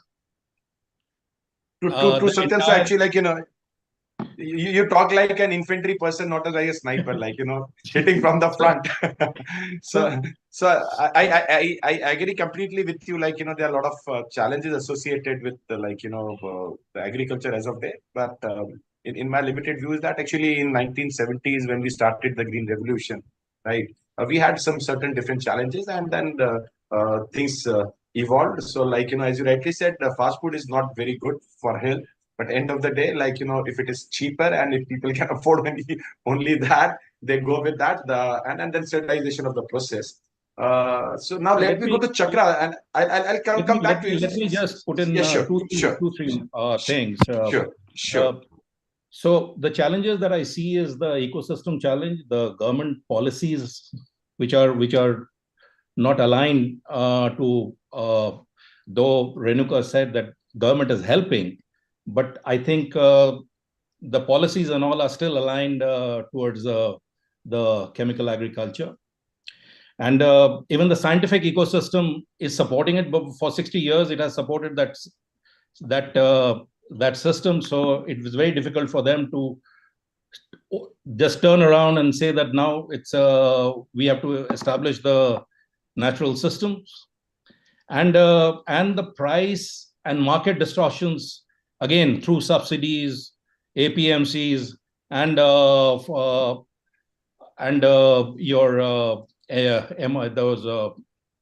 MSPs that we talk about.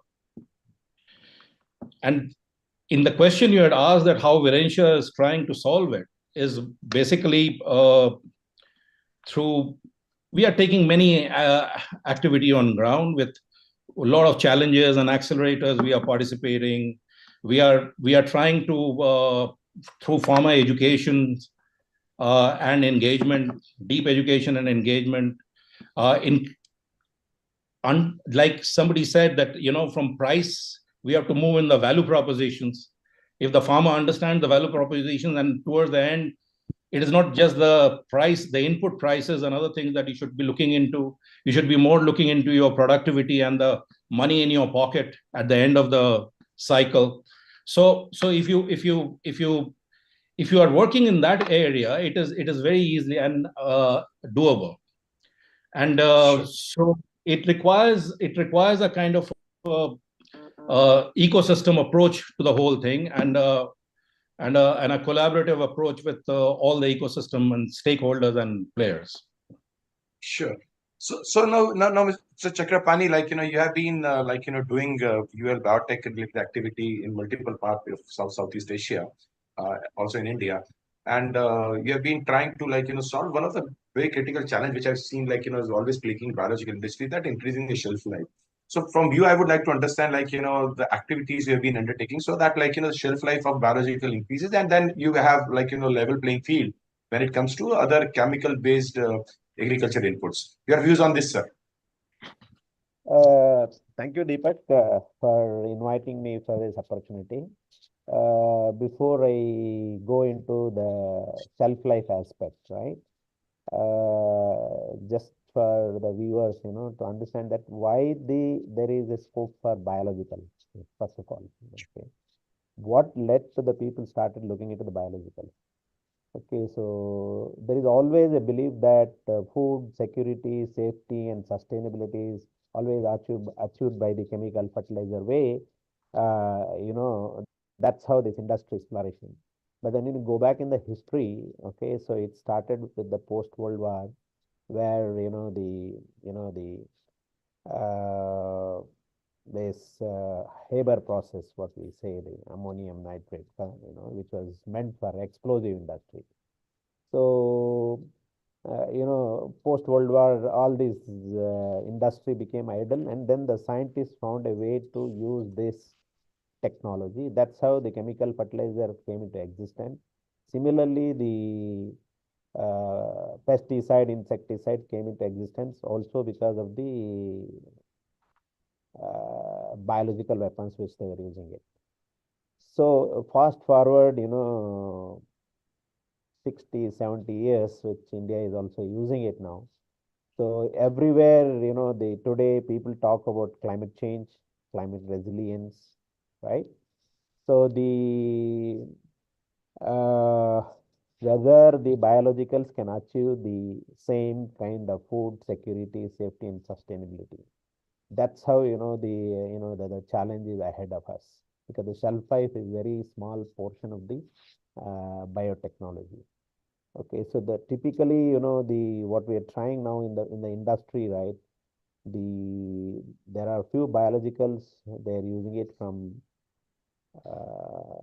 last 20-30 years, like rhizobium or azotobacters or actinomycetin, few of those. Okay, but then it is always looked as a add-on and add-on cost, and then this doesn't solve the problem kind of a thing, unless until the Satyam just touch base on the natural processes. First of all, we have to we have to figure it out why whether using biological we can achieve the same productivity. Okay, in UAL, we are striving for this last 15, 17 years, I can say that. So there were no takers when we came to the market saying that we can give you the same cost, same yield. Meaning, using the biological technology as a part of, the package, soil, disease, pest, and nutrient as a package, we can offer the 100% alternative to the chemical fertilizer. So people used to look at us and laugh at us. Are you kidding us? Is it possible? So we always looked at the natural processes. Okay, see, as Satyam mentioned, see, because I come from the agriculture background, I remember, when the land goes bad because of the chemical fertilizer, so we rested to, you just rest it for 3-4 years, it will recover. We started our, the technology focus starting from there. Why the nature is taking 3-4 years? Can it be expedited? What are the inhibitors in the soil which is stopping the the bioaugmentation or the biological proliferation in the soil? So this is how I looked at it. Today I can, with 15 years of our effort, and now the many farmers or corporates adopting our technology, where we talk about clean environment. At the same time, we talk about using our technology safe and affordable organic food for all. Meaning, without subsidies, we are talking about the same yield, same cost. For many crops, we are able to demonstrate lower expense. Coming back to the shelf life, it is basically, see, most of if you see in industry, generally the people who plunged into the part of biologicals is because, okay, they have the chemical fertilizer, pesticide, insecticide portfolio, there is a scope for biological. So here comes, the choice of biologicals, biomolecules, whether you are selecting GMO, non-GMO, are you considering the temperature, weather, these things. So we as a UAL, most of our products we have done the studies and able to give the stability for 2 years, and some of them have the 4 years, but then the mandatory 2 years and then the post retesting. So we do we understand the biotechnology very well. So other than that, the already people are doing the encapsulation technology for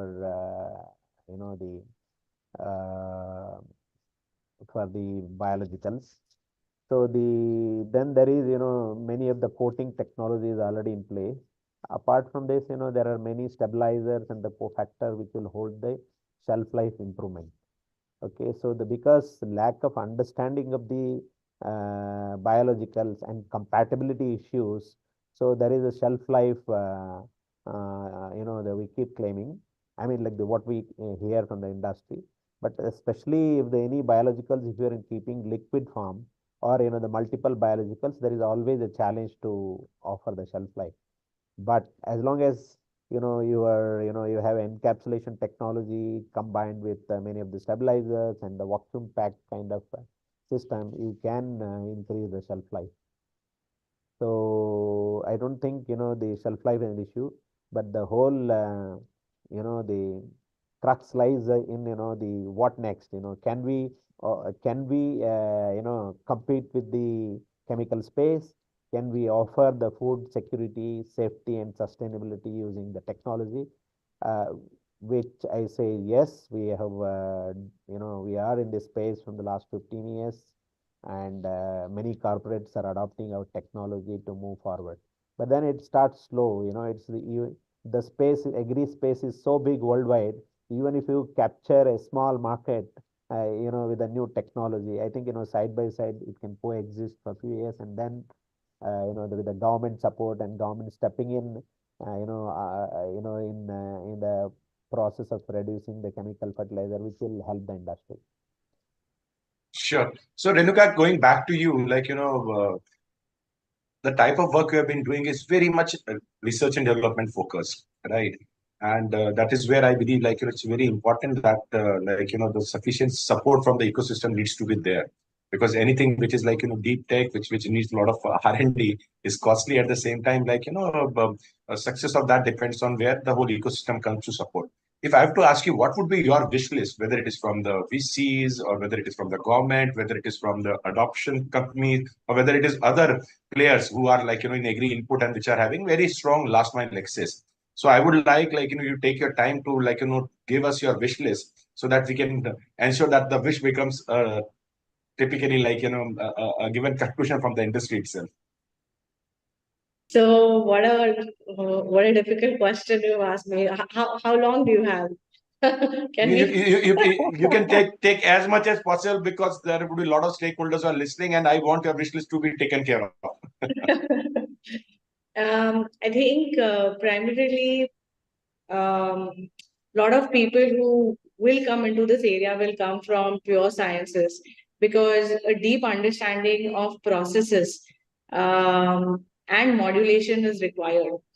So obviously they do not have access or would not have an understanding of agriculture systems, cropping patterns, the way the products are used. They seem like very small things, but from our own experience, I can tell you that these things could absolutely derail a startup.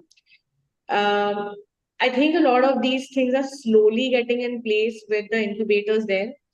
But having said that, access to the farmers, access to, being able to test and validate our products in actual fields, in living conditions, in multiple crops, in multiple geographies, is what will build confidence for the product, which is extremely lacking at this point in time. So either we can go to IRI or, actual agriculture research institutes, where they set up crop-specific trials, of course, in different agroclimatic zones.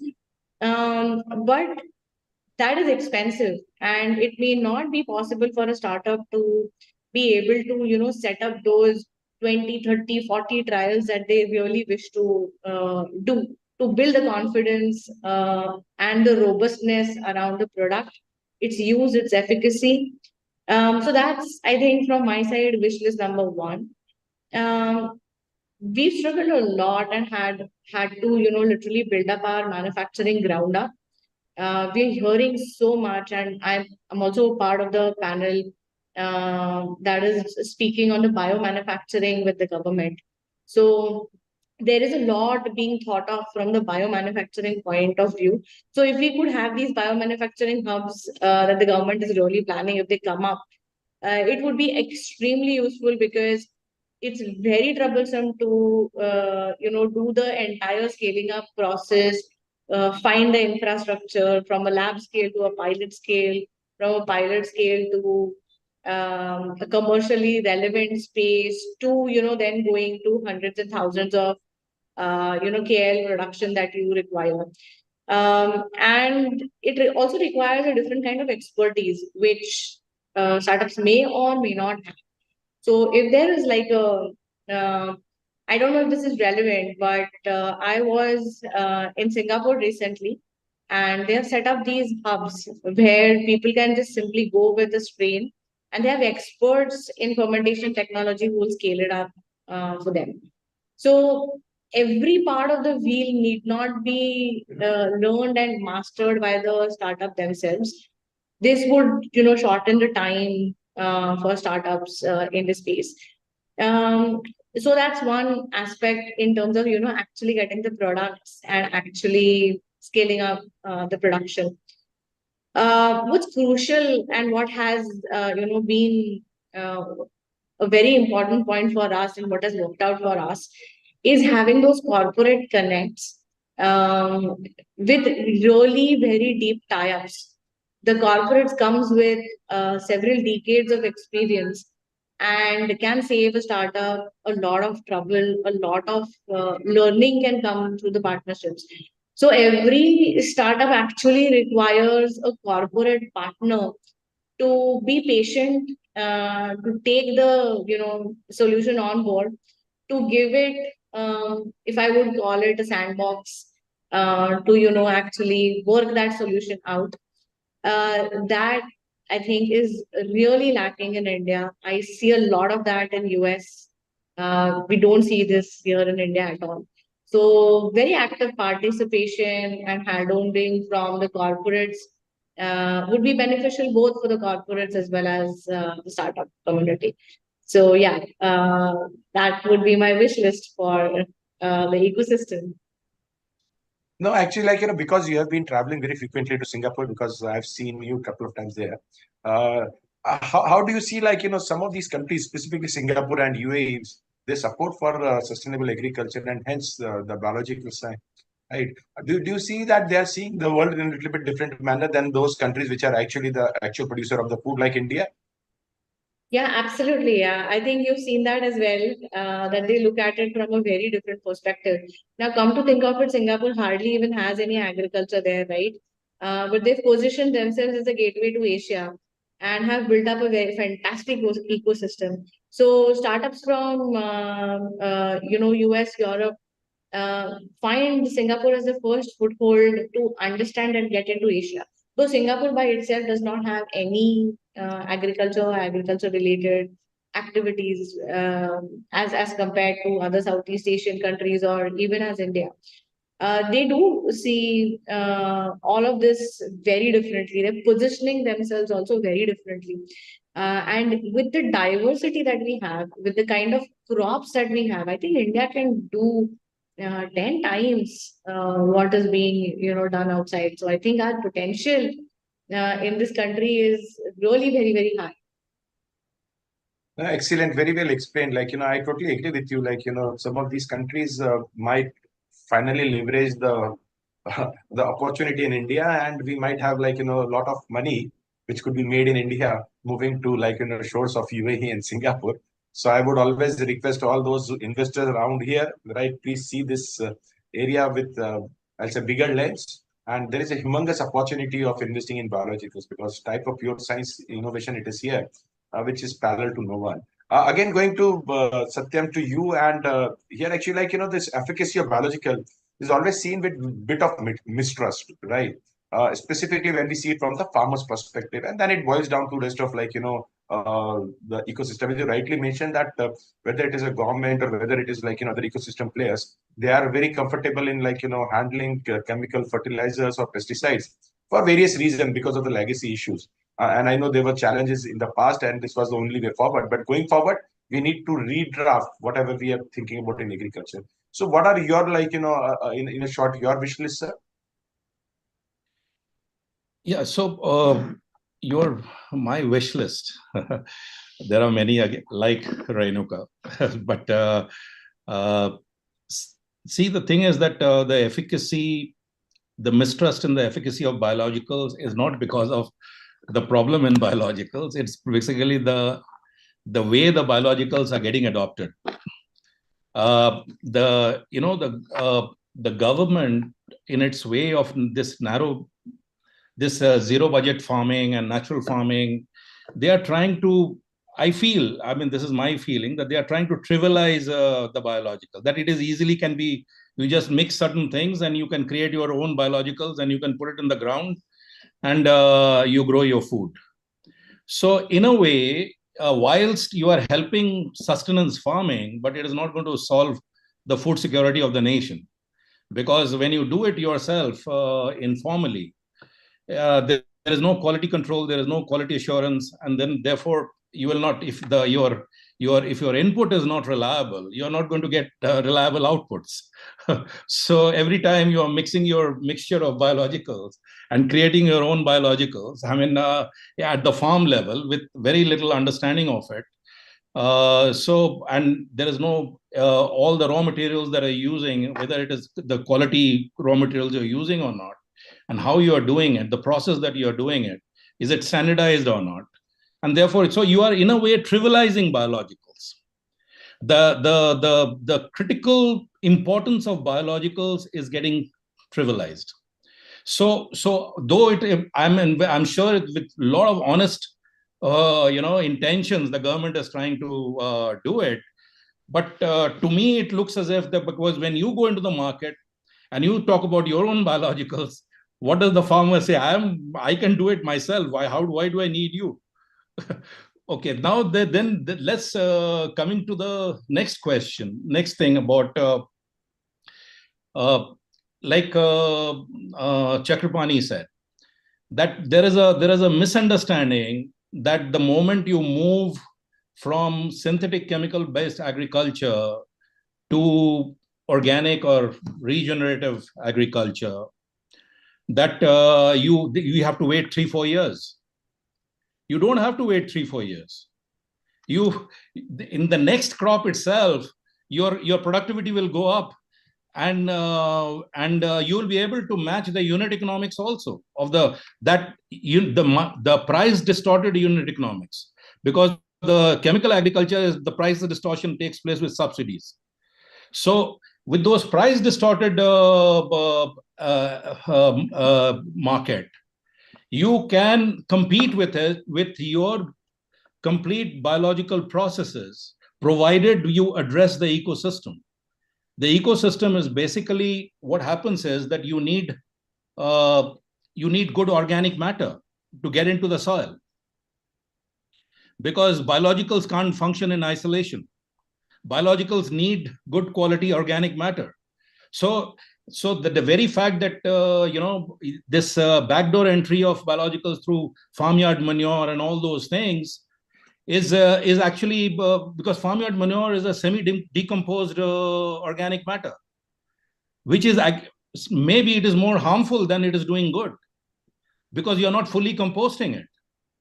So if you don't fully compost it and you are not putting good quality organic matter, your biologicals are not going to survive and thrive, because as it is, there is so much of chemical toxins and other things and all, which is making difficult for legacy chemical farming that has happened into the soil, that the biologicals are not going to survive and thrive. And therefore, the remediation methods also have to kick in. Soil remediation method for the rapid soil. So how do you build in the correct pH environment? How do you build in the correct cation exchange capacity of the soil?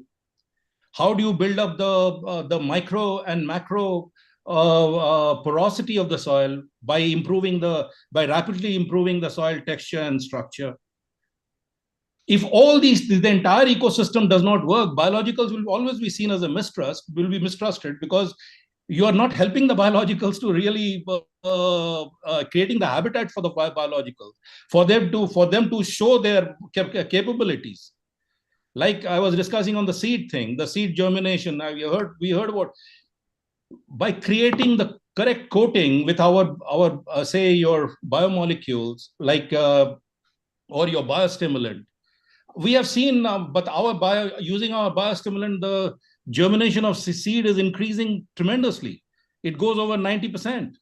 Sometimes, which otherwise it is giving lesser germination rate. So this entire ecosystem approach to the whole thing will only help, because, and that is why we at Virentia, we have created a microbial consortia, the biologicals for rapid composting.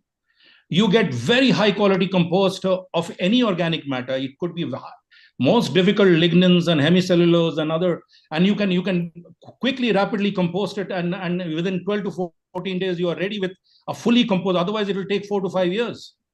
And this composting, whilst composting, if it takes 4 to 5 years, it is environmentally also degrading, because the leaching is happening and volatile gases are getting formed during the composting process.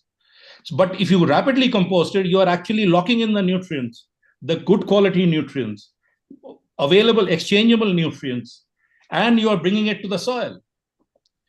And then if you create this habitat in the soil, in the first crop itself, we have got tremendous everywhere. We are crop agnostic with our solutions, and with our and the ease of adoption. The ease of adoption is also because that old farmer, because the average age of the farmer is going 50 plus, and the new guys, the youth is not ready to adopt farming. So the old farmer, how do you train the old ... new tricks? So he has to be, the certain practices that he has been used to. You have to, in your process of biological adoption, you have to mimic those old processes and give it, so that for him it is very easy to adopt. So ease of adoption is another aspect of the biological. And we in Virentia, we have created our solutions in such a way that it is easy to adopt, and the habitat gets for the biologicals get very quickly built up. So in the first crop itself, we have had in Tamil, in TNAU, we did on rice, because we have been discussing rice in the forum. Rice, with just using our biostimulant, with certain processes of seed treatment, your during your root drenching, soil drenching, and foliar sprays, we almost hit the average yield of rice per unit area in India is lower than even the global average. So, but we hit a world record, which China holds. So the thing is that it is very doable in the first crop itself. So that is what I'm saying, that if government is ready, the ecosystem is ready to give support to the system and give its primacy and importance that it deserves, then the unit economics is not a challenge. Even I'm talking to you, the subsidized chemical agriculture's unit economics can be matched with the biological unit economics, with the complete ecosystem, with those completely distorted unit economics. We can match it and still give you, from the first crop itself, we can give you higher results than and you're not only giving higher results, you are instead of degrading the soil with every crop cycle, you are improving the soil. Your soil organic carbon is improving. Everything is improving about the soil. The entire health is improving. So sure. it's a you make magic happen, actually. Perfect. No, biological I believe nature is having its own way of creating magic, and biological is one part of that. Now, Chakravarti, the last word to you, because we have this, as Satya was also talking about, like unit economics, but actually, like, when you see from the third party perspective, I'm saying right or wrong, I'm nobody to judge that. But a farmer see that biological, like, this ends up making me my like, per kg cost higher than what I'm paying today, right? This is a general perception. Now, going forward, how do you see that this economical aspect of biological, where actually the farmer believes that it is costly proposition? And as again, Satyam rightly mentioned, that we are having so many concept being thrown about it. And one of the reason, Satyam, people talk about 3 years and 4 years is because the organic certification happens once you have proven that no chemical has been used for so many years. And the farmer believe that the organic certification gives them more money for their crop. Hence, biological would be useful if they get more money. So, Chakra, with all these complexities, how do you see, Just the perception can be changed? Satyam, Okay. you mentioned me, just one intervention. The thing is that if you match the unit economics of the chemical agriculture, the distorted unit economics, and you are creating more productivity, you are actually making more profit for the farmer from the first crop itself. So it is not, and it is, if you see it in a complete ecosystem manner, it is not a challenge at all. So Sure. yeah. So yeah, Chakra, to you, Satyam, I totally agree with some of your pain points, and maybe we'll have a one-to-one session where we'll be more blunt to each other, and I'm saying that deem it live. We'll do that with you for sure. Chakra, with you, your viewpoint on this economical aspect. No, see, Deepak, we are, as I mentioned to you before also privately, see, we are in this business from the last 15 years. So initially we had a tough time to convince that this technology works. We are talking about totally, breakthrough innovation. We are talking about 100% alternative to the chemical fertilizer, pesticide, insecticides, like that. And we are offering the same cost, same yield at par, while, there is a scope for carbon monetization. There was always, the issue is whether it works, kind of a thing. Okay, whether it works. See, this is because it's something your innovation you are claiming, people just don't believe. So we went to the corporates, the big corporates, regionally, for handholding the technology, like the people like Syngentas, or the one of the, which I'm naming it because I'm out of the NDA now. And then there are many corporates in Indonesia, Philippines. So when we demonstrated that this is possible, basically we, as Satyam, trying to touch base on the soil, the science, right? Soil rehabilitation, rejuvenation, remediation, with that crop management. The problem is, the why sometimes the unit cost does not fit into the agriculture is because you're trying to do an add-on biologicals with incremental benefit. Because of that, what happens is there is no compatibility. See, all these biologicals, I think, who are actually understand the biological science and who produce the microbes or the biocatalysts, they understand, the compatibility issue is there. Today, you are, what do you say, you are adding the biologicals and then you are also using the chemical fertilizer. There is no compatibility. If you see the many, the heavy metals comes from the mixed fertilizers, it will kill your microbes. There are pesticide, insecticide you are using, it will kill the microbes. And many of the foliar nutrient which you are using it,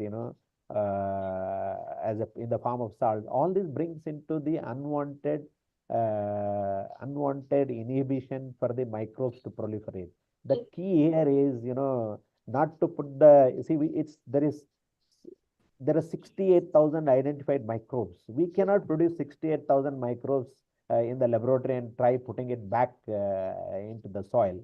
The idea is, you use some of the biologicals as an inoculant to for your, the proliferation of the microbes takes place. Unless until this technology, where we are saying, with the adequate, the adequate presence of organic matter.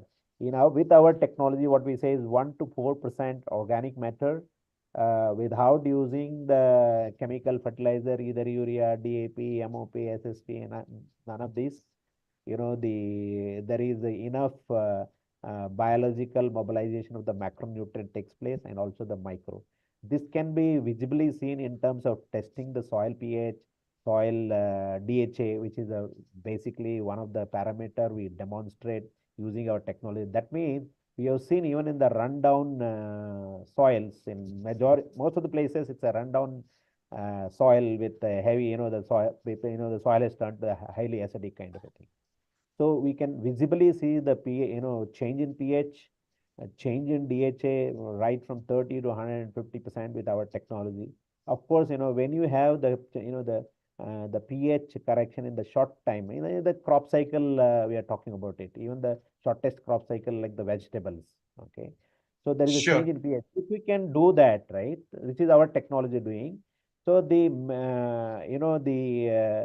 this is a sequence happens. If your soil pH can be corrected in the shortest time, of course you need an organic matter minimum 1 to 4%. Then there is a biological or the bioaugmentation takes place. For that too, you can use some of the biologicals and also biocatalysts, because alone biologicals, this is not going to happen, because in the beginning there are a lot of inhibitors in the soil. So this is a combination, combined technology. You have to use it to move the biological, expediting the natural processes. Okay, this is what happens. So, And then the resulting in effect is, you have carbon sequestration, water holding capacity increases, organic carbon increases. In essence, what we're saying is this is not alone enough, because there are many places, this is a part of the soil. In spite of this, in the season, if there is something, we are not able to mobilize required mobilization, then we use the crop management technique where we use the ionic minerals instead of the salts. So this combined this thing, we are able to the match the cost and yield. As Satya mentioned, in spite of the subsidies for the chemical fertilizers. Okay, the problem is, add-on won't, add-on is a problem. No, I totally agree. I totally agree. So, Chakra, because we are running out of time, and the next panel is waiting. But I believe, we are having so much of passionate, people driving it. Chakra, Satyam, Renu, you all are doing fabulous work, right? Which this world need going forward. I also believe, I would like, if given opportunity, to eat food which is without chemical, provided it is economical as well. With that, we come to end of this panel. Thanks a lot, and guys, keep rocking, keep doing this great work. I'm all to support this cause, and I would request all the value chain, ecosystem participant, VCs, government, please promote biological. It is the way forward. Thank you, guys. Thanks a lot. Thank you. Thanks for the panel. Bye, Deepak. Bye. So now we will go to a small keynote presentation by Dhananjay. Dhananjay heads the biological input division at Absolute, known as INERA. Pretty interesting, product. So Dhananjay, would you like be running through a presentation? Sure. So first up, good evening, everyone. Thank you very much, Deepak, HnyB, for providing this opportunity to share our introductory profile of INERA. And I'm really glad to see that the kind of series of initiatives run by HnyB are quite helping the cause for Indian agriculture domain. I'm sure our INERA, the offerings will also add some value to that. So with that, I'll try to, am I audible? Can you see the screen? We can see the screen. You're audible. Sure. All good, sir. Great. So first and foremost, actually, the name start itself, like it's a INERA, in a way is a abbreviation of new era in Indian agriculture. And this is one of the vertical of Absolute, basically, which is our parent organization. Under that, there are 3 platforms, which I am representing. INERA, which is basically deals in biological inputs, manufacturing and distribution of thereof, pan-India. And then another vertical we have, which is called Upaj, which is a digital tech platform that has a lot of initiative. There are a lot of offerings under the Upaj platform. We can do right from actually agro-advisory services, crop insurance, and even Upaj is instrumental in providing basic data for Pradhan Mantri Fasal Bima Yojana. And then there is a third, which is actually global trade platform, which is called Silk Route, which is based out of Dubai. So there, for that, under that particular platform, we procure the farm produce and export to 20 plus countries. So this is how the end-to-end solutions INERA provides actually. Rather Absolute provides, not INERA. INERA is one of the part of it. So major, if we talk about, how it has been come into the existence. So this idea name Absolute is a conceptualized and conceived by late President of India, His Excellency APJ Abdul Kalam Saab. And our CEO Agam Khare has worked with him for about 3 years, leading the Mission 2020. And then he has onboarded a lot of scientists on Indian panorama as well as globally, and work on R&D initiatives for close to 5 years, and in 22, rather year 22-23, we started commercializing the product. So majorly, we have a bioscience-able product, and we are trying to balance between nature and the science. So with that, kind of a infrastructure has been created across the country. And the way the products are developed, there is a structured process for that actually. So if you look at it majorly, the Enera or Absolute for that matter, or Genesis, which is an R&D wing, we have about 90,000 plus unique strains, microbial strains. Essentially, besides agriculture sector, there's a lot of work is happening in biomaterial area as well as in the biopharma sector also. And most of them are the product which are coming out of the Genesis are high performing product, basically biological agri input. And we have our own R&D farms actually. So before we commercialize the product, this product go through the evaluation stage. So these 5 R&D full-fledged stations are located, one in Pune, second in Indore, third is in Dhamda, Raipur, fourth is in Karnal, and fifth in Trichy. So idea here is to test it out, the product, before we commercialize it under different agroclimatic zones, so that the performance assessment of the product can be done properly. And we have started our commercial, the commercial operation started just a year ago, effectively in the month of July. So we have footprint across 16 states, and we have been working with the help of 400 plus dealers, rather close to 500. And with that, the backend support is there, and the commercial operations has also been started. So to specify here in particular, basically, there is a lot of discovery platforms have been created within the setup. So idea here is to source the microbes from the extreme conditions, areas like volcanoes, glacier, deserts, oceans. So thereby, once you have those kind of microbes which they are surviving and they are working under different biodiversity, and just test it out for different areas. As I mentioned, one is biocare and agriculture also. And those are basically, the samples are characteristics in AI-powered database. And these are 90,000 plus unique strains are there. And there are a lot of 6 different projects are going under different name. So the pictures which probably you are able to see on the screen are, these are the places from where we source the microbe. You can see from sand dunes in Ocean in Rajasthan, Suruchi beach in Vasai, Ganga basins are also there. Then there are people in Antarctica also, Himalaya also. So this, based on the market needs, our effort is to come out with the product which market needs, looking at the problem statement and the pain areas of the farmers. And the effort here is to come out with the novel stage, not the me too ones, and giving the product which actually meets the requirement in the current area of the biological domain actually. And majority of the products are of which has been developed and commercialized are purely from the proprietary platforms. So that is one. And there is the inbuilt inherent in-house capacity is there for formulation and scale up. So that has been also well devised. Likewise, testing, I have already spoke about it. So we have full-fledged product evaluation testing, and whereby we can also offer these services to the potential companies who wish to work with us under CRO, CDMO model. And then there are different ways to join hands and work together on different area. B2B is also one of the options which we can definitely look at effectively. Going forward, so these are the pipeline of the the product on which we have been working under different categories. Like biofertilizers, we have several product categories are there. Then biostimulants also, wherein seed coating products are there. Some of them are humic acid, fulvic acid based. Then biocontrol also, metabolite based, botanical based, microbial based. So different areas, different product areas like specialty nutrient, PGR. And these products are basically being tested on different parameters. They're there in terms of technical feasibility, passing through the R&D domain, then field testing, and then looking at the commercialization of the product.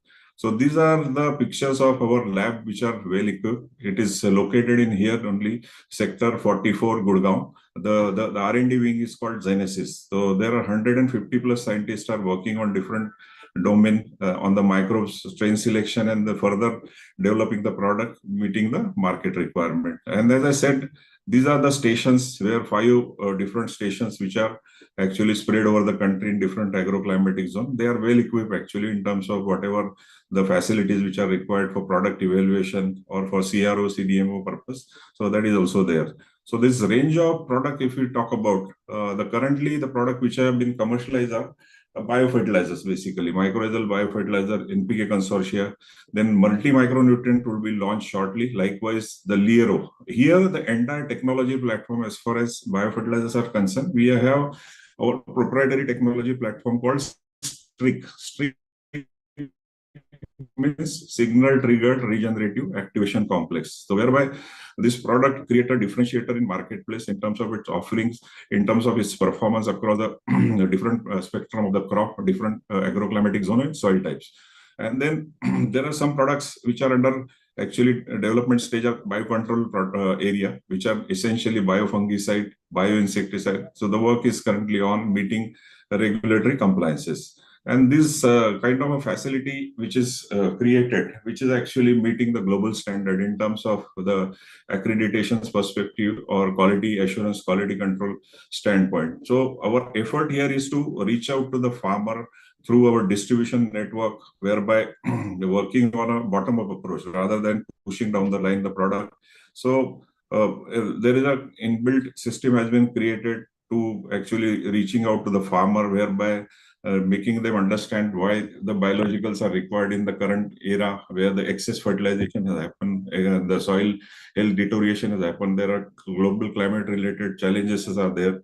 So in a way to say that though the new entrant it look like, but there's a lot of things which are in the pipeline as we go along. There will be things will be unfolded, and we see a lot of promise in terms of the offering and the kind of a goodwill created by Inera and Absolute across the board, offering a holistic solution, end-to-end solution. So there are a lot of inherent these are there, and these product performance has been well validated by our farmers across the country. So they have used on variety of crops in different areas under different agroclimatic zone, and the reception is so far has been quite good, whether it is at a channel partner level, at end user level, at the other stakeholder level. So it is a baby step which we have taken this year, and we are pretty sure that 24-25 year will be quite a bigger one, and we are looking forward to exciting times ahead. So this is how we are trying to create a kind of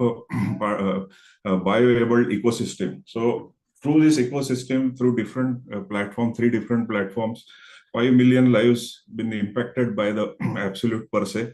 25 countries, the footprint has been created, 4 global offices. So idea here is to provide the thing which is actually create a sort of a differentiator and the value-based offerings which meet the prospective clients' requirements. So we definitely welcome and would like to join hands with the potential collaborators or the people who wish to work with us, and we look forward to work quite closely with them, meeting their requirements. So this is all I thought of sharing in a brief, the concise area, the way the Inera is working, and that is how Absolute has been working. So we welcome any of the questions are there from our participants. And thank you, Deepak and HnyB, for giving this opportunity to share our profile as well as the way Inera and Absolute has been working.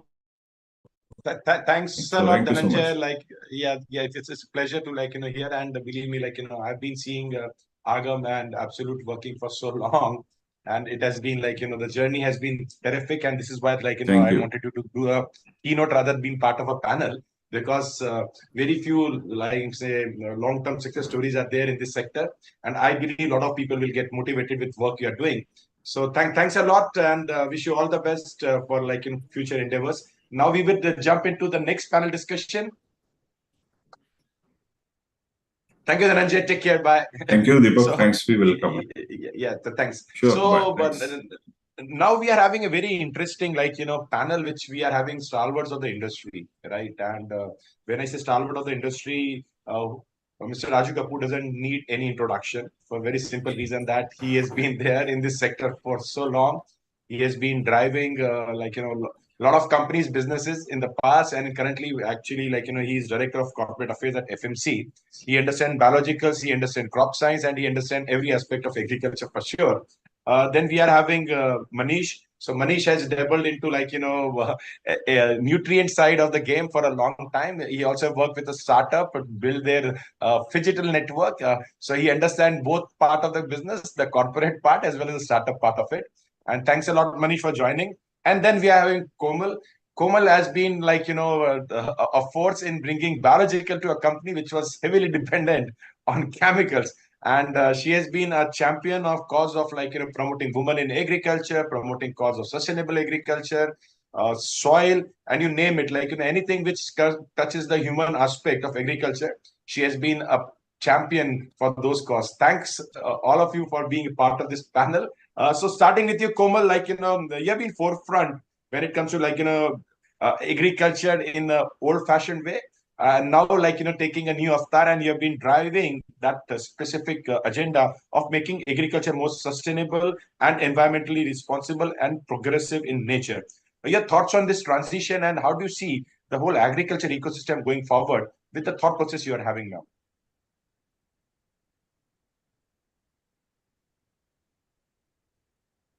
Komal, we are not able to hear you somehow. Are you on mute by any chance?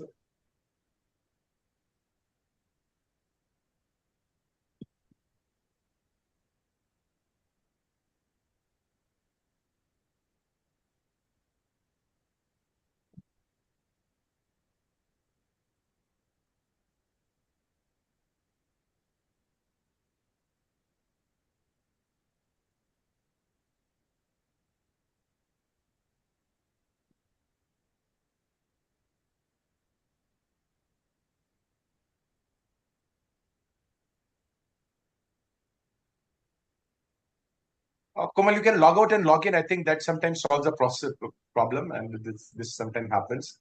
So let me, in the meantime, go to again, I'm saying the stalwart of the industry, Mr. Kapoor. So, sir, from you, FMC has been working on approach of aggressively transforming from the current status they are in to something which is typically a climate responsible organization with focus on investing in digital, biotech. So all those the new technologies which we talk about, and you yourself have an experience of making this transition in a very successful manner. Your views on, sir, how do you see these technologies, whether it's a digital or biotech, taking forward, and the changes you see in the overall ecosystem, sir? Yeah, no, thank you so much, Deepak, for giving this opportunity. Am I audible, first of all? Yes, sir. Yes, sir. Yes, sir. Loud and Sorry, clear. I'm taking this from a car and sitting in the midst of a huge traffic. So please excuse me if you hear some distractions. But so let me, before I get there, let me introduce FMC to all of you, all the listeners here. We are primarily an agriculture sciences company which advances farming through innovative and sustainable crop protection technology. We have an industry-leading discovery pipeline in the chemistry area, also in the biologicals area, in the modern biological products. We also are very passionate about bringing new solutions to growers around the world. So I deliberately use the word solutions here, which I will elaborate a little later. So we are actually about a 130-year-old company rooted primarily in agriculture innovation. Today, I think if you look at it, largely much of what we do is an outcome of the innovation that we drive at our R&D centers. We invest roughly about 7% of our revenues on the global R&D. So coming to what core values that we follow, which will answer partially to what you asked. Basically, our 6 core values, which define who we are and how we do business, is basically customer centricity, sustainability, respect for people, safety, integrity, and agility. So customer centricity and sustainability is something that you asked me in your question. So, like I said, the 3 core areas where we are looking to address the farmers' challenges are basically in the area of moving away from just being a product company to being a solutions company. Okay. How do you become a solutions company? So we have 4 pillars there. First pillar is basically the cutting edge chemistry. Second pillar is the biologicals, very innovative biologicals. Third pillar is the precision agriculture pillar, where we have major investments. And the fourth pillar is the services sector, where we are looking to slowly become a partner to the farmers, delivering solutions rather than just being a product supplier to the farmers. Now, with this, coming back again to your questions, I think let's understand very clearly that the core sustainability related challenges for agriculture around crop protection area and the crop nutrition area are essentially the need to grow more with less. Many people in the previous panels alluded to this about the resource efficiency, whether this be water, whether that be fertilizer, or I would say even pesticides or crop protection products. So that's one area where we think there's a significant scope to bring about improvement and efficiency in agriculture. Second area, which very clearly is that the way the climate change is happening, it's kind of leading to very new challenges which are coming on the biotic side as well as on the abiotic side of the challenges that the farmers face. So we have to be ready on both sides, both biotic side as well as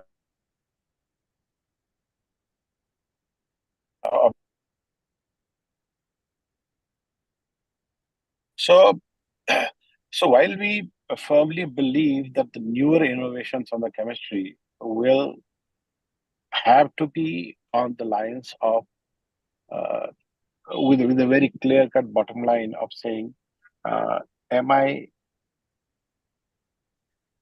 environmentally responsible product or solution, or am I sustainability enhanced solution? So as an organization, I think we have put for ourselves a huge filter. We call it a sustainability filter. For in all the innovations that we do, we put up this filter, which clearly, the product has to, in the innovation pipeline, the product has to pass through that filter. And that filter is very, very stringent, so sticky that, even 20 years down the line, will my product face any environment related or sustainability related challenge? If yes, I'll call it out, even if I see there's a significant value in that discovery. So that's one big change that we have brought about, because we recognize that future is going to be, we are going to be accountable to all our stakeholders, including the shareholders, who are all asking us, how are we becoming responsible businesses? So this is our way of transforming ourselves into responsible businesses. Then in the area, I think while we do these chemistries, the new chemistries, totally new mode of actions, so that we're able to provide unique experiences to the farming community, to our users.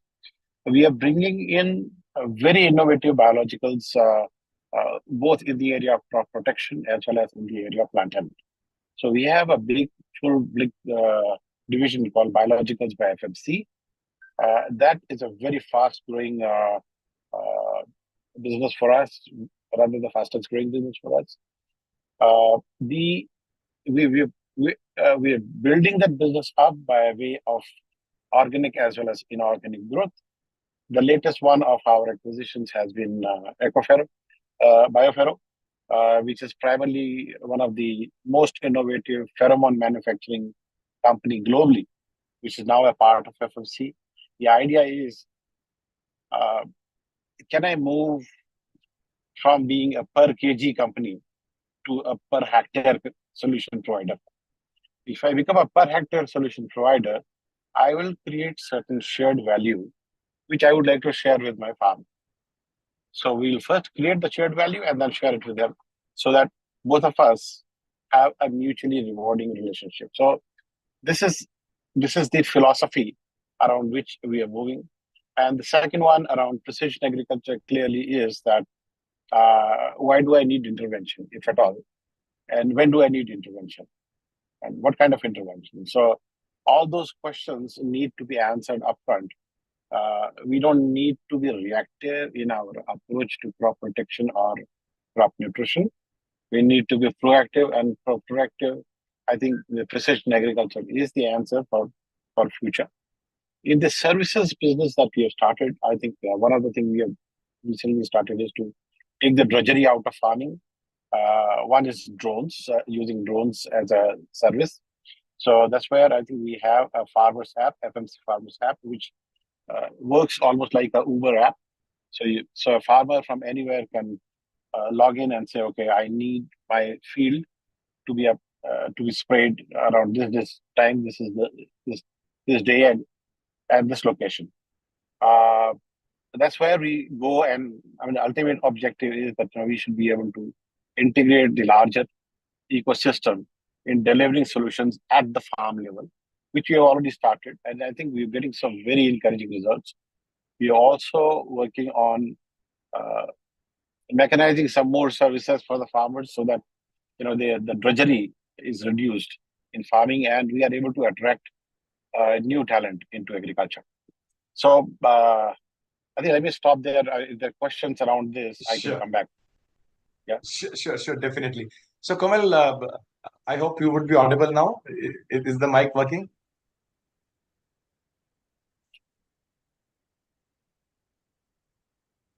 We can't hear you, Kamal. Yeah, Kamal, we cannot still hear you.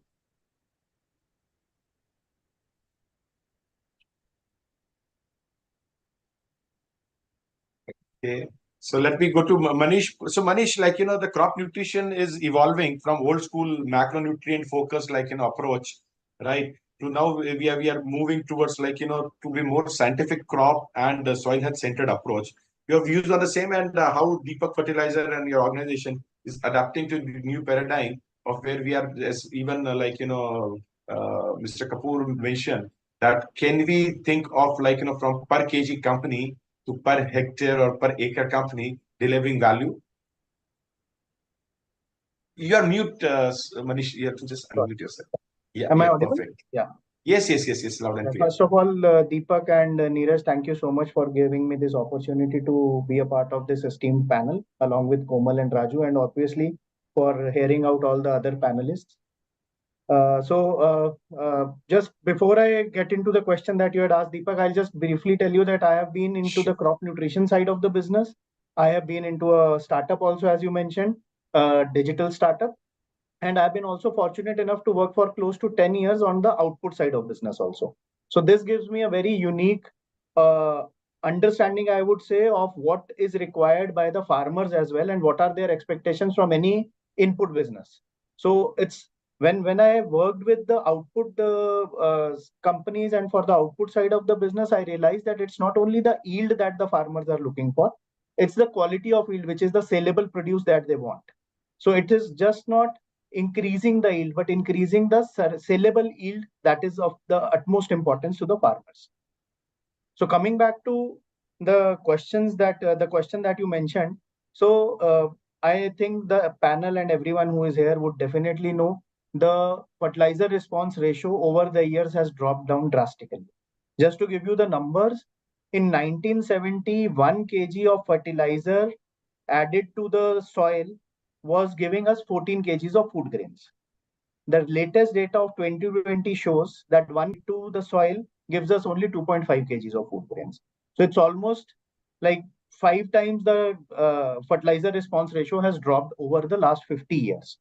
And this brings in a very important aspect as to what is the kind of nutrition that is now required for the crops for us to stay relevant in terms of, as a crop nutrition company, for us to stay relevant, to provide, to fulfill the expectations of the farmers when it comes to the crop yields. And when I say crop yields, we don't only mean the quantity, it also means the quality of the yield should be good enough for him to earn a better price of his output.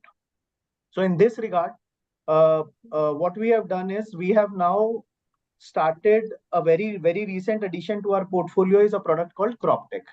it's for the first time in the country that we have actually combined 8 nutrients in one single granule.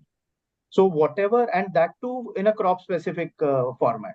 So there is a separate recipe for cotton, a separate recipe for maize, for sugarcane, for soybean, for onion. So whatever, and this is all soil based. And when we prepare this, we make sure that whatever is the nutrient required for each of these crops, the recipe makes sure that the same quantity of nutrient goes into different quantity of nutrients goes into different grades, and each granule contains similar exactly similar quantity of each nutrient. So what this does is the farmer does not need to now scout for different nutrients. So for example, I'll take example of onion. Onion, the farmer would need zinc, probably he would need sulfur, he would need NPKs, he would need other micronutrients for which he has options available, but those are options available as individual nutrients. And those are not in the exact ratio in which the crop needs those. So what happens is either the farmer ends up adding more nutrients to the crop, or he under delivers, or he under provides to the crop. So this is where our product comes in with the right dose of nutrients required for each crop, the kind of complete package that a farmer gets in form of crop tech that helps him in getting the best yield out of the soil, plus the quality of yield also improves. Last week I had visited around 18-19 farmers in Ahmednagar district, which is one of the key belts of onion. So I was very much surprised. Just one thing that was common, and I asked them time and again. If you as I am in from output business also, so A, B, and C ratio of a crop is very much important for the farmer, because C is hardly sellable. He sells it at a throwaway price, or he at times doesn't even sell it. A and B is what fetches him the best prices. So in case of onion, before using a crop tech, our crop tech grade, the farmers were getting A, B, and C in the ratio of 50, 30, and 20. That was the ratio of A, B, and C. And to our surprise, when we met those 19 farmers, I think 15 out of them claimed that they have now started getting 65% of A, 20, not 20, around 30% of B, and the balance is C. The C has reduced drastically. The A and B ratio, which was earlier almost 80%, has gone up to 95%. So which means 15% of his saleable produce has increased. It may not have increased the quantity, which by the way has also increased. I'm saying even if it doesn't increase the quantity, if the quality of produce improves, the saleable produce goes from 80% to 85%. That is a big win for the farmer, and which gives us great satisfaction in creating that kind of product. So that is, I think, where we are heading. And we are also creating similar products for fertigation in crops like banana, for tomato, for pomegranate, for sugarcane. We are actually working on those as well as we talk. No, excellent, Manish. Like, this is what the industry needs, right? Proactive approach, one value chain at a time. And it's very important for the farmers, because, like, if you are able to, it's not just about productivity, but also about, like, right quality products, which can fetch them better price. Komal, I hope now I think things should get resolved. Yeah. Can you hear me now? Yes, loud and clear. So relieved. All Like, right. I couldn't have ended this session or this like roundtable without hearing out from you, right? Being such an influential voice. So, ma'am, I think my question was clear to you. Like, how you as a champion of, like, moving your company from the mindset of, like, being a company which was predominantly, like, driven, or which gained so much of prominence because of being into chemical nutrient industry, and then looking for biological, and you, like, driving the chain. Yeah. So once again, thank you, Deepak, for having me here today. Thank you, Neeraj, as well. It's a wonderful panel. I think the earlier panelists were wonderful. I think you've created a wonderful flow of events today. It's a pleasure to be here. Just hopping over quickly. So much for technology. I look after R&D and IP, and there's so much for technology that I can actually control when it comes to getting onto a virtual call. But just a little brief about what we do. SML is a 52-year-old company present incorporated in India. We're headquartered here in Mumbai. We have 3 global R&D centers. We are present across 80 countries internationally in the crop nutrition, crop protection, and biological space. We are powered by our R&D. We have a global patent portfolio, which is increasing to the tune of about 550 patents in crop protection and crop nutrition. And when you talk about sustainable agriculture, yes, it's a process to, one is to drive, the corporate in the direction of, from what it traditionally was just as a pure crop protection entity, but addressing the large scale issues of sustainable agriculture. I think the earlier speaker spoke about it, but we are all concerned about soil health. It's largely degraded in many parts of the world. There are lots of imbalances that have been created in many parts of the soils across India and other parts of the world as well. Water availability is not only the concern, but water quality, groundwater quality is also a serious concern. And then, of course, we spoke about emissions. Agriculture globally contributes at place number 4 as an industry in terms of global greenhouse gas emissions. It's at number 4. There's about 6 billion tons of CO2 equivalent that's coming through agriculture directly, of which 50% is through nitrous oxide emissions measured as a CO2 equivalent. So a lot of it is coming through old established practices in agriculture, through the use of nitrogen-based fertilizers, which contribute to these emissions. Somebody also spoke earlier, so it's not just food security, we are concerned about nutrition security as well. And we have to do this with a population that's going to, suddenly grow very rapidly. By 2050, we're estimated to be 10 billion or plus. So we really have to think about how we are not just going to grow food, but we need to ensure there's nutrition security. We are concerned about the quality of the food. And when you look at global statistics, not just statistics in India, the quality of the food has declined globally. It's not just in India, it's everywhere in the world. 9 out of 10 women in India or in Asia or in Africa actually suffer from at least one, if not more, deficiency. And this has a direct impact on the next generation, the current generation and the next generation counted. And not only that, there's widespread deficiencies reported in the West as well. So it's a global phenomenon, because largely when you look at agricultural practices, they've all evolved, and come across continents, passing from one to the next, and that's where we stand. Last but not the least, food safety and quality is a concern. There is, of course, a demand for more organic food. There's a demand for residue-free food. And these are all things that we keep in mind when we've been working with our technologies. At SML, we've pioneered, platform technologies such as the ORT and the SRT technologies, which enable us to address soil health. They enable us to address nutrition. They enable us to even address farm productivity, quality of the produce, also address GHG emissions as well. So we are trying to address this in the most sustainable manner, by providing as little input, giving a much greater yield, giving a much greater quality of produce, also not having an impact on the water quality, which is today a serious concern, because a lot of contaminated water is actually coming back into agricultural production.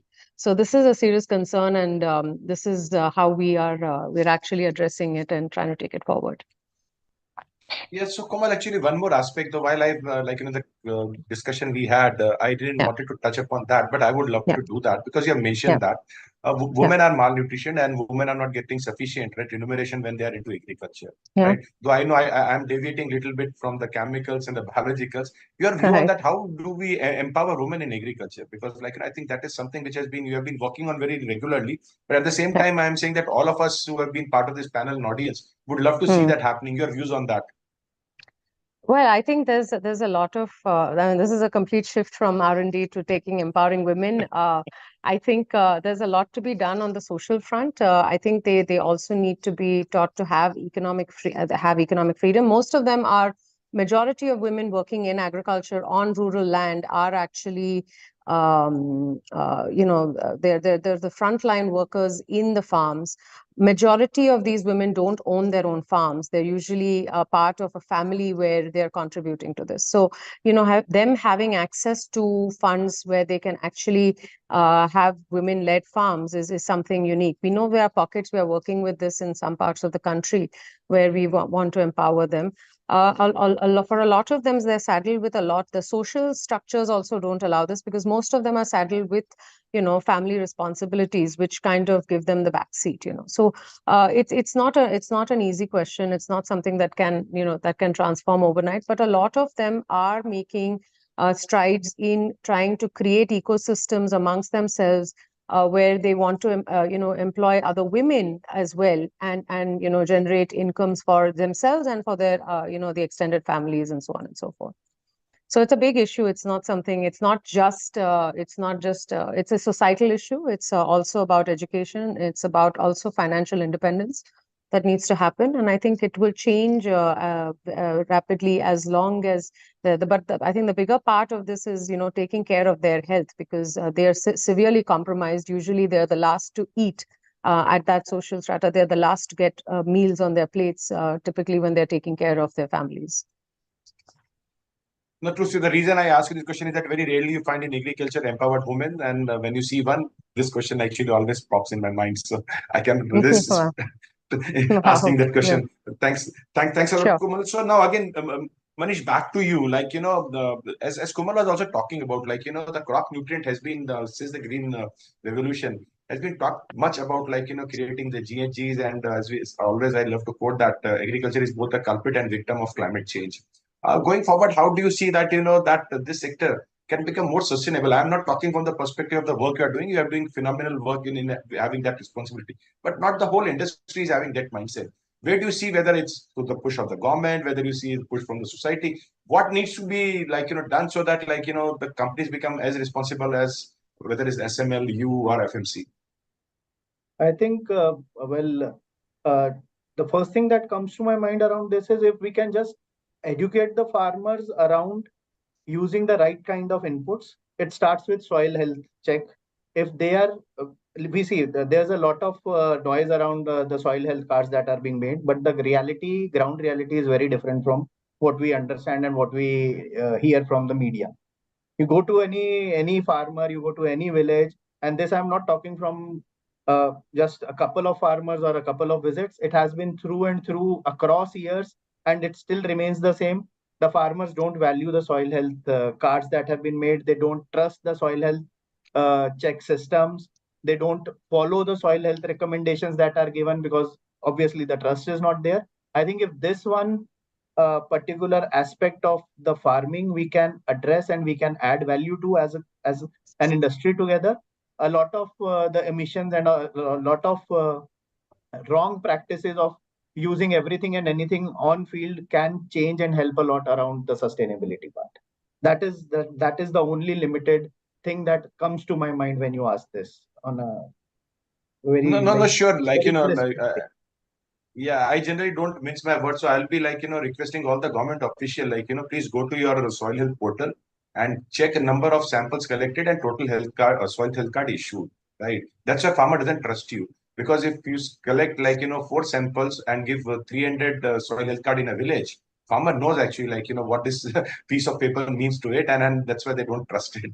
And I'll give you an example of a very recent visit again, the Ahmednagar district, because that's on top of my mind. I did it a couple of days ago only. So the farmers are saying, when I ask, why don't you get the soil test done? They say we have done it a lot many times, and every time, if we are 5 people in the village who have given soil samples, all 5 reports come the same. So they have lost trust because of that. वो बोलते हैं हमारे village का उन्होंने profile बना के रखा है, सबको वही वाली रिपोर्ट जाती है. No, I agree. That's why I said the government should check their own portals, and they'll find the reason why farmers don't trust those. Kapoor Saab, back to you, sir. Your views on same question that see. I've intentionally chosen 3 companies which I know that they are sensitive to the points which I'm trying to raise here. Same with you. But overall in the sector, how do we ensure that more people are either forced, incentivized, or pushed to be more environmentally sustainable, because that is the way forward. Otherwise, we won't have this planet for our next generation. Very, very valid question, but I think it's a huge question. No simple answer, but let me just break it down to three parts. One is at a policy level. Can we start growing what we call as the climate compatible crops? For example, sugarcane in Maharashtra, I don't know what is it doing there. There's no water in Maharashtra, and sugarcane guzzles water, right? So, number two, rice in Punjab and Haryana. I don't know what is it doing there, because these two states just don't have water. So, and then what you're doing is to grow more, because you have incentivized the policies in a wrong manner, because everybody knows कि MSP hai, procure ho jayega. So you keep producing more of the same, which is not required to be produced there. So I think from a policy point of view, that's a major challenge. On a tech, similarly, I think the challenge around soil is still not appreciated. We do not have solutions around soil. Every year, the soil degrades so much. And every time, soil is like a mother to the crop, right? So weaker the mother, weaker is going to be the progeny. Simple. So what are we doing about soil? The organic matter in the soil is so deficient. Do we have the organic matter? Yes, I think the organic matters are available, but they're possibly we need to connect the dots and get those organic matters incorporated in the soils where we need to grow, which is when your biologicals and all other solutions will become more effective and efficient.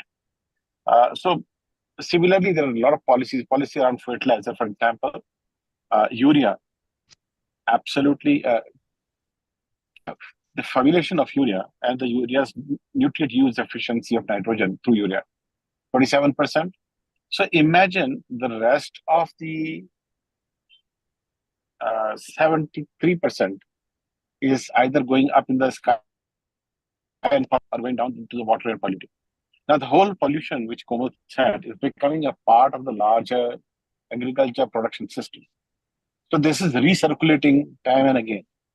Our aquifers are dying. So we need to build up those aquifers back again. That's why it's a big issue. But fertilizer, so that's where, a third major crisis is the use efficiency of the input. For example, look at the Indian productivity compared to the genetic potential of the crops. We are and compare it to the global best. So in most of the important crops, we are at either 50% of the productivity, or we are at something like 60%. Average, we are about 40 to 50% of the global, either the averages or the global bests. Now, what it does is your input levels are almost the same. So what is happening is all the input which is not resulting into an output is going and polluting somewhere. So that's the other piece which we need to very clearly understand, that we need to raise productivity through responsible solutions, which will then reduce the pollution or the side effects that it causes, if it causes. The other part is definitely the technology that I talked about. For example, how do you deliver nutrients? We are sitting on a prilled urea, we are sitting on a DAP, both of them, potash, all the three, I think the use efficiencies are very poor. Pesticides, again, we are sitting on the knapsacks, very poor. So what happens is, then blanket applications of pesticides. Coming from a pesticide company, I'm still very ashamed that we have still stick to that. But can we be more specific? Can we be, let's say, so this is what will emerge when we go to precision agriculture, where we will not have to do the blanket applications, but we'll have to be very selective spot applications of either water or nutrient or crop protection products. Then the other part, a major part, is again the logistics, which causes a huge amount of pollution. For example, a rice produced here is shipped all the way down there somewhere, and then it flows all the way out. So the amount of pollution that you're causing to logistics in agriculture is major. Of course, I'm not counting, we are only talking crops right now, but if I talked about dairy, that is a miserable situation. The feed conversion ratio and the generation of GHGs, methane especially, which is what, almost 18, 19 times more toxic than CO2. So we need to really think through how do we evolve technologies that enhance the feed conversion ratios, etc., so that, or maybe the whole process of rumination, how do we reduce the gas there, methane generation? So I think we need to think through these basic ideas. It's not a rocket science anywhere, but I think we need to think through the basics. If we can address the basics, we sorted it out. There are a large number of things. Komal is the best person to answer them, but I will only say that looking at it like a layman, I think these are simple solutions, but we need to go after them. We need to attack them, and we need to do them comprehensively, collaboratively. No one company, no one government can do it. All of us will have to join hands. So we cannot put fingers, say he did it or she did it. No, that's not going to happen. All of us will have to be a part of the solution. That's when it will work. The last part is about the farmer, the user. Till the time when they burn the crops, the stubbles on the field, they need to pay for it. Or when they use the electricity for free of cost and keep running the water, they need to. So the cost, the notional, I should not say notional, those are actual costs actually now. The actual cost of environmental damage, if that is monetized and defined in economic terms, in financial terms, and the cost gets levied on whoever pollutes, that is another solution that can actually become a big deterrent for people to follow irresponsible crop growing. I totally agree with you, sir. We'll have to disincentivize the people who are actually not sustainably doing farming. Whether it's a farmer, we have to be I love Annadatta, but at the same time, I don't want him to pollute the beautiful earth, because mother is more important than the farmer. I'll go back to Komal, your last word. As Kapil ji said, you are someone who will understand it far better than any one of us. So last word to you, ma'am, on the same question. How do you see that this ecosystem can evolve to be more environmentally sustainable? So I'll just add a little bit to what Mr. Raju Kapoor said. I think there are two parts which are missing in India. And one of the earlier panelists spoke about, the perils of chemical farming. I want to clarify there is a myth here. There is an issue of balanced nutrition in the country. Mr. Raju Kapoor also spoke about how other countries are taking larger yields. I'm not saying their soil health is better or worse or anything, but there is a concept of balanced nutrition which is largely missing across the entire country. If you take pulse production, if you take even cereal production, if you take even spice production, these are higher value crops. And even in those crops, you will find that, this sort of balanced nutrition is not happening, which will actually enable the crop to be more resilient, climate smart, all these things. One of the things that we believe that, will dramatically change crop protection practices is also first altering the crop nutrition practice. How are you nurturing your crop to start with? Yes, biological inputs are known. I mean, there's a lot of, organic fertilizers, but let's also understand that a lot of manure, farmyard manure, carries a lot of nitrogen and nitrate, which further pollutes the environment. So we've not understood, the basic science of what is being applied.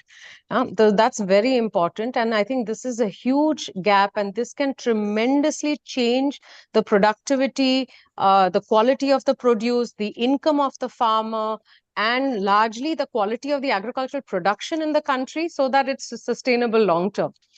So I think we all stand to benefit when that happens. So this is one part that's very clearly missing, and that's I mean, the government of India today launched last year launched this urea gold, because they've now recognized the deficiency of sulfur, for example, which is one of the major nutrients, but it has never been talked about. We've been promoting this for the last 15 to 18 years, so it's so largely missing and not understood as basics of nutrition. That's one piece. The other part that I want to say is the regulatory policies, which need to be open to new innovation and new ideas in terms of how sustainable production can be enabled.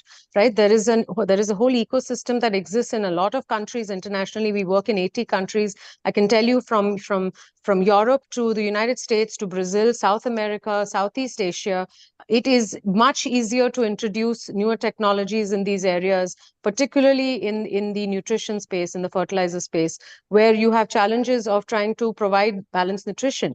So they're open, they're amenable to understanding what is the technology that is being brought in, and you have to test it out on your. So we're able to do it there much faster than we are in India. And there needs to be a newer mindset. Yes, the farmer has to be educated, but that has to be done on the ground. So today, a lot of companies have the double burden sort of to carry, this message to regulators, to also to the farmers in terms of carrying it out, So a lot of things need a revision there. Yes, the water, a lot of these things are compromised. The environment is compromised, but there are companies also which are to be held responsible for that. Farmer alone, I think if you disincentivize him, I think he's basically been following practices that have been set along for the longest time, right? There's a whole lot of different advices that he picks up on and he promotes. Today, you've sort of incentivized by giving subsidies. We have the largest subsidy in the world for some of these fertilizers. You're basically incentivizing this nitrate that is going up in the air or going into the groundwater or whatever it is in a large sense, And when you look at Europe, they've actually cut down, they've actually cut down the use of fertilizer. So it's a very interesting trend. We are not picking up from what even is happening in the Western economies in terms of how they're tackling and dealing with this. So there's a lot of learning that has to happen, a relearning that has to happen.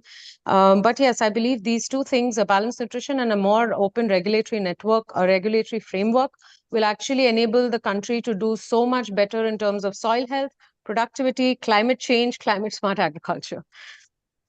No, perfect. Thanks a lot. So we had a very interesting panel discussion, and less said about the regulators, better it is. When they are not able to understand or differentiate between a biological and chemical and put the same mechanism for regulating them, then God help, our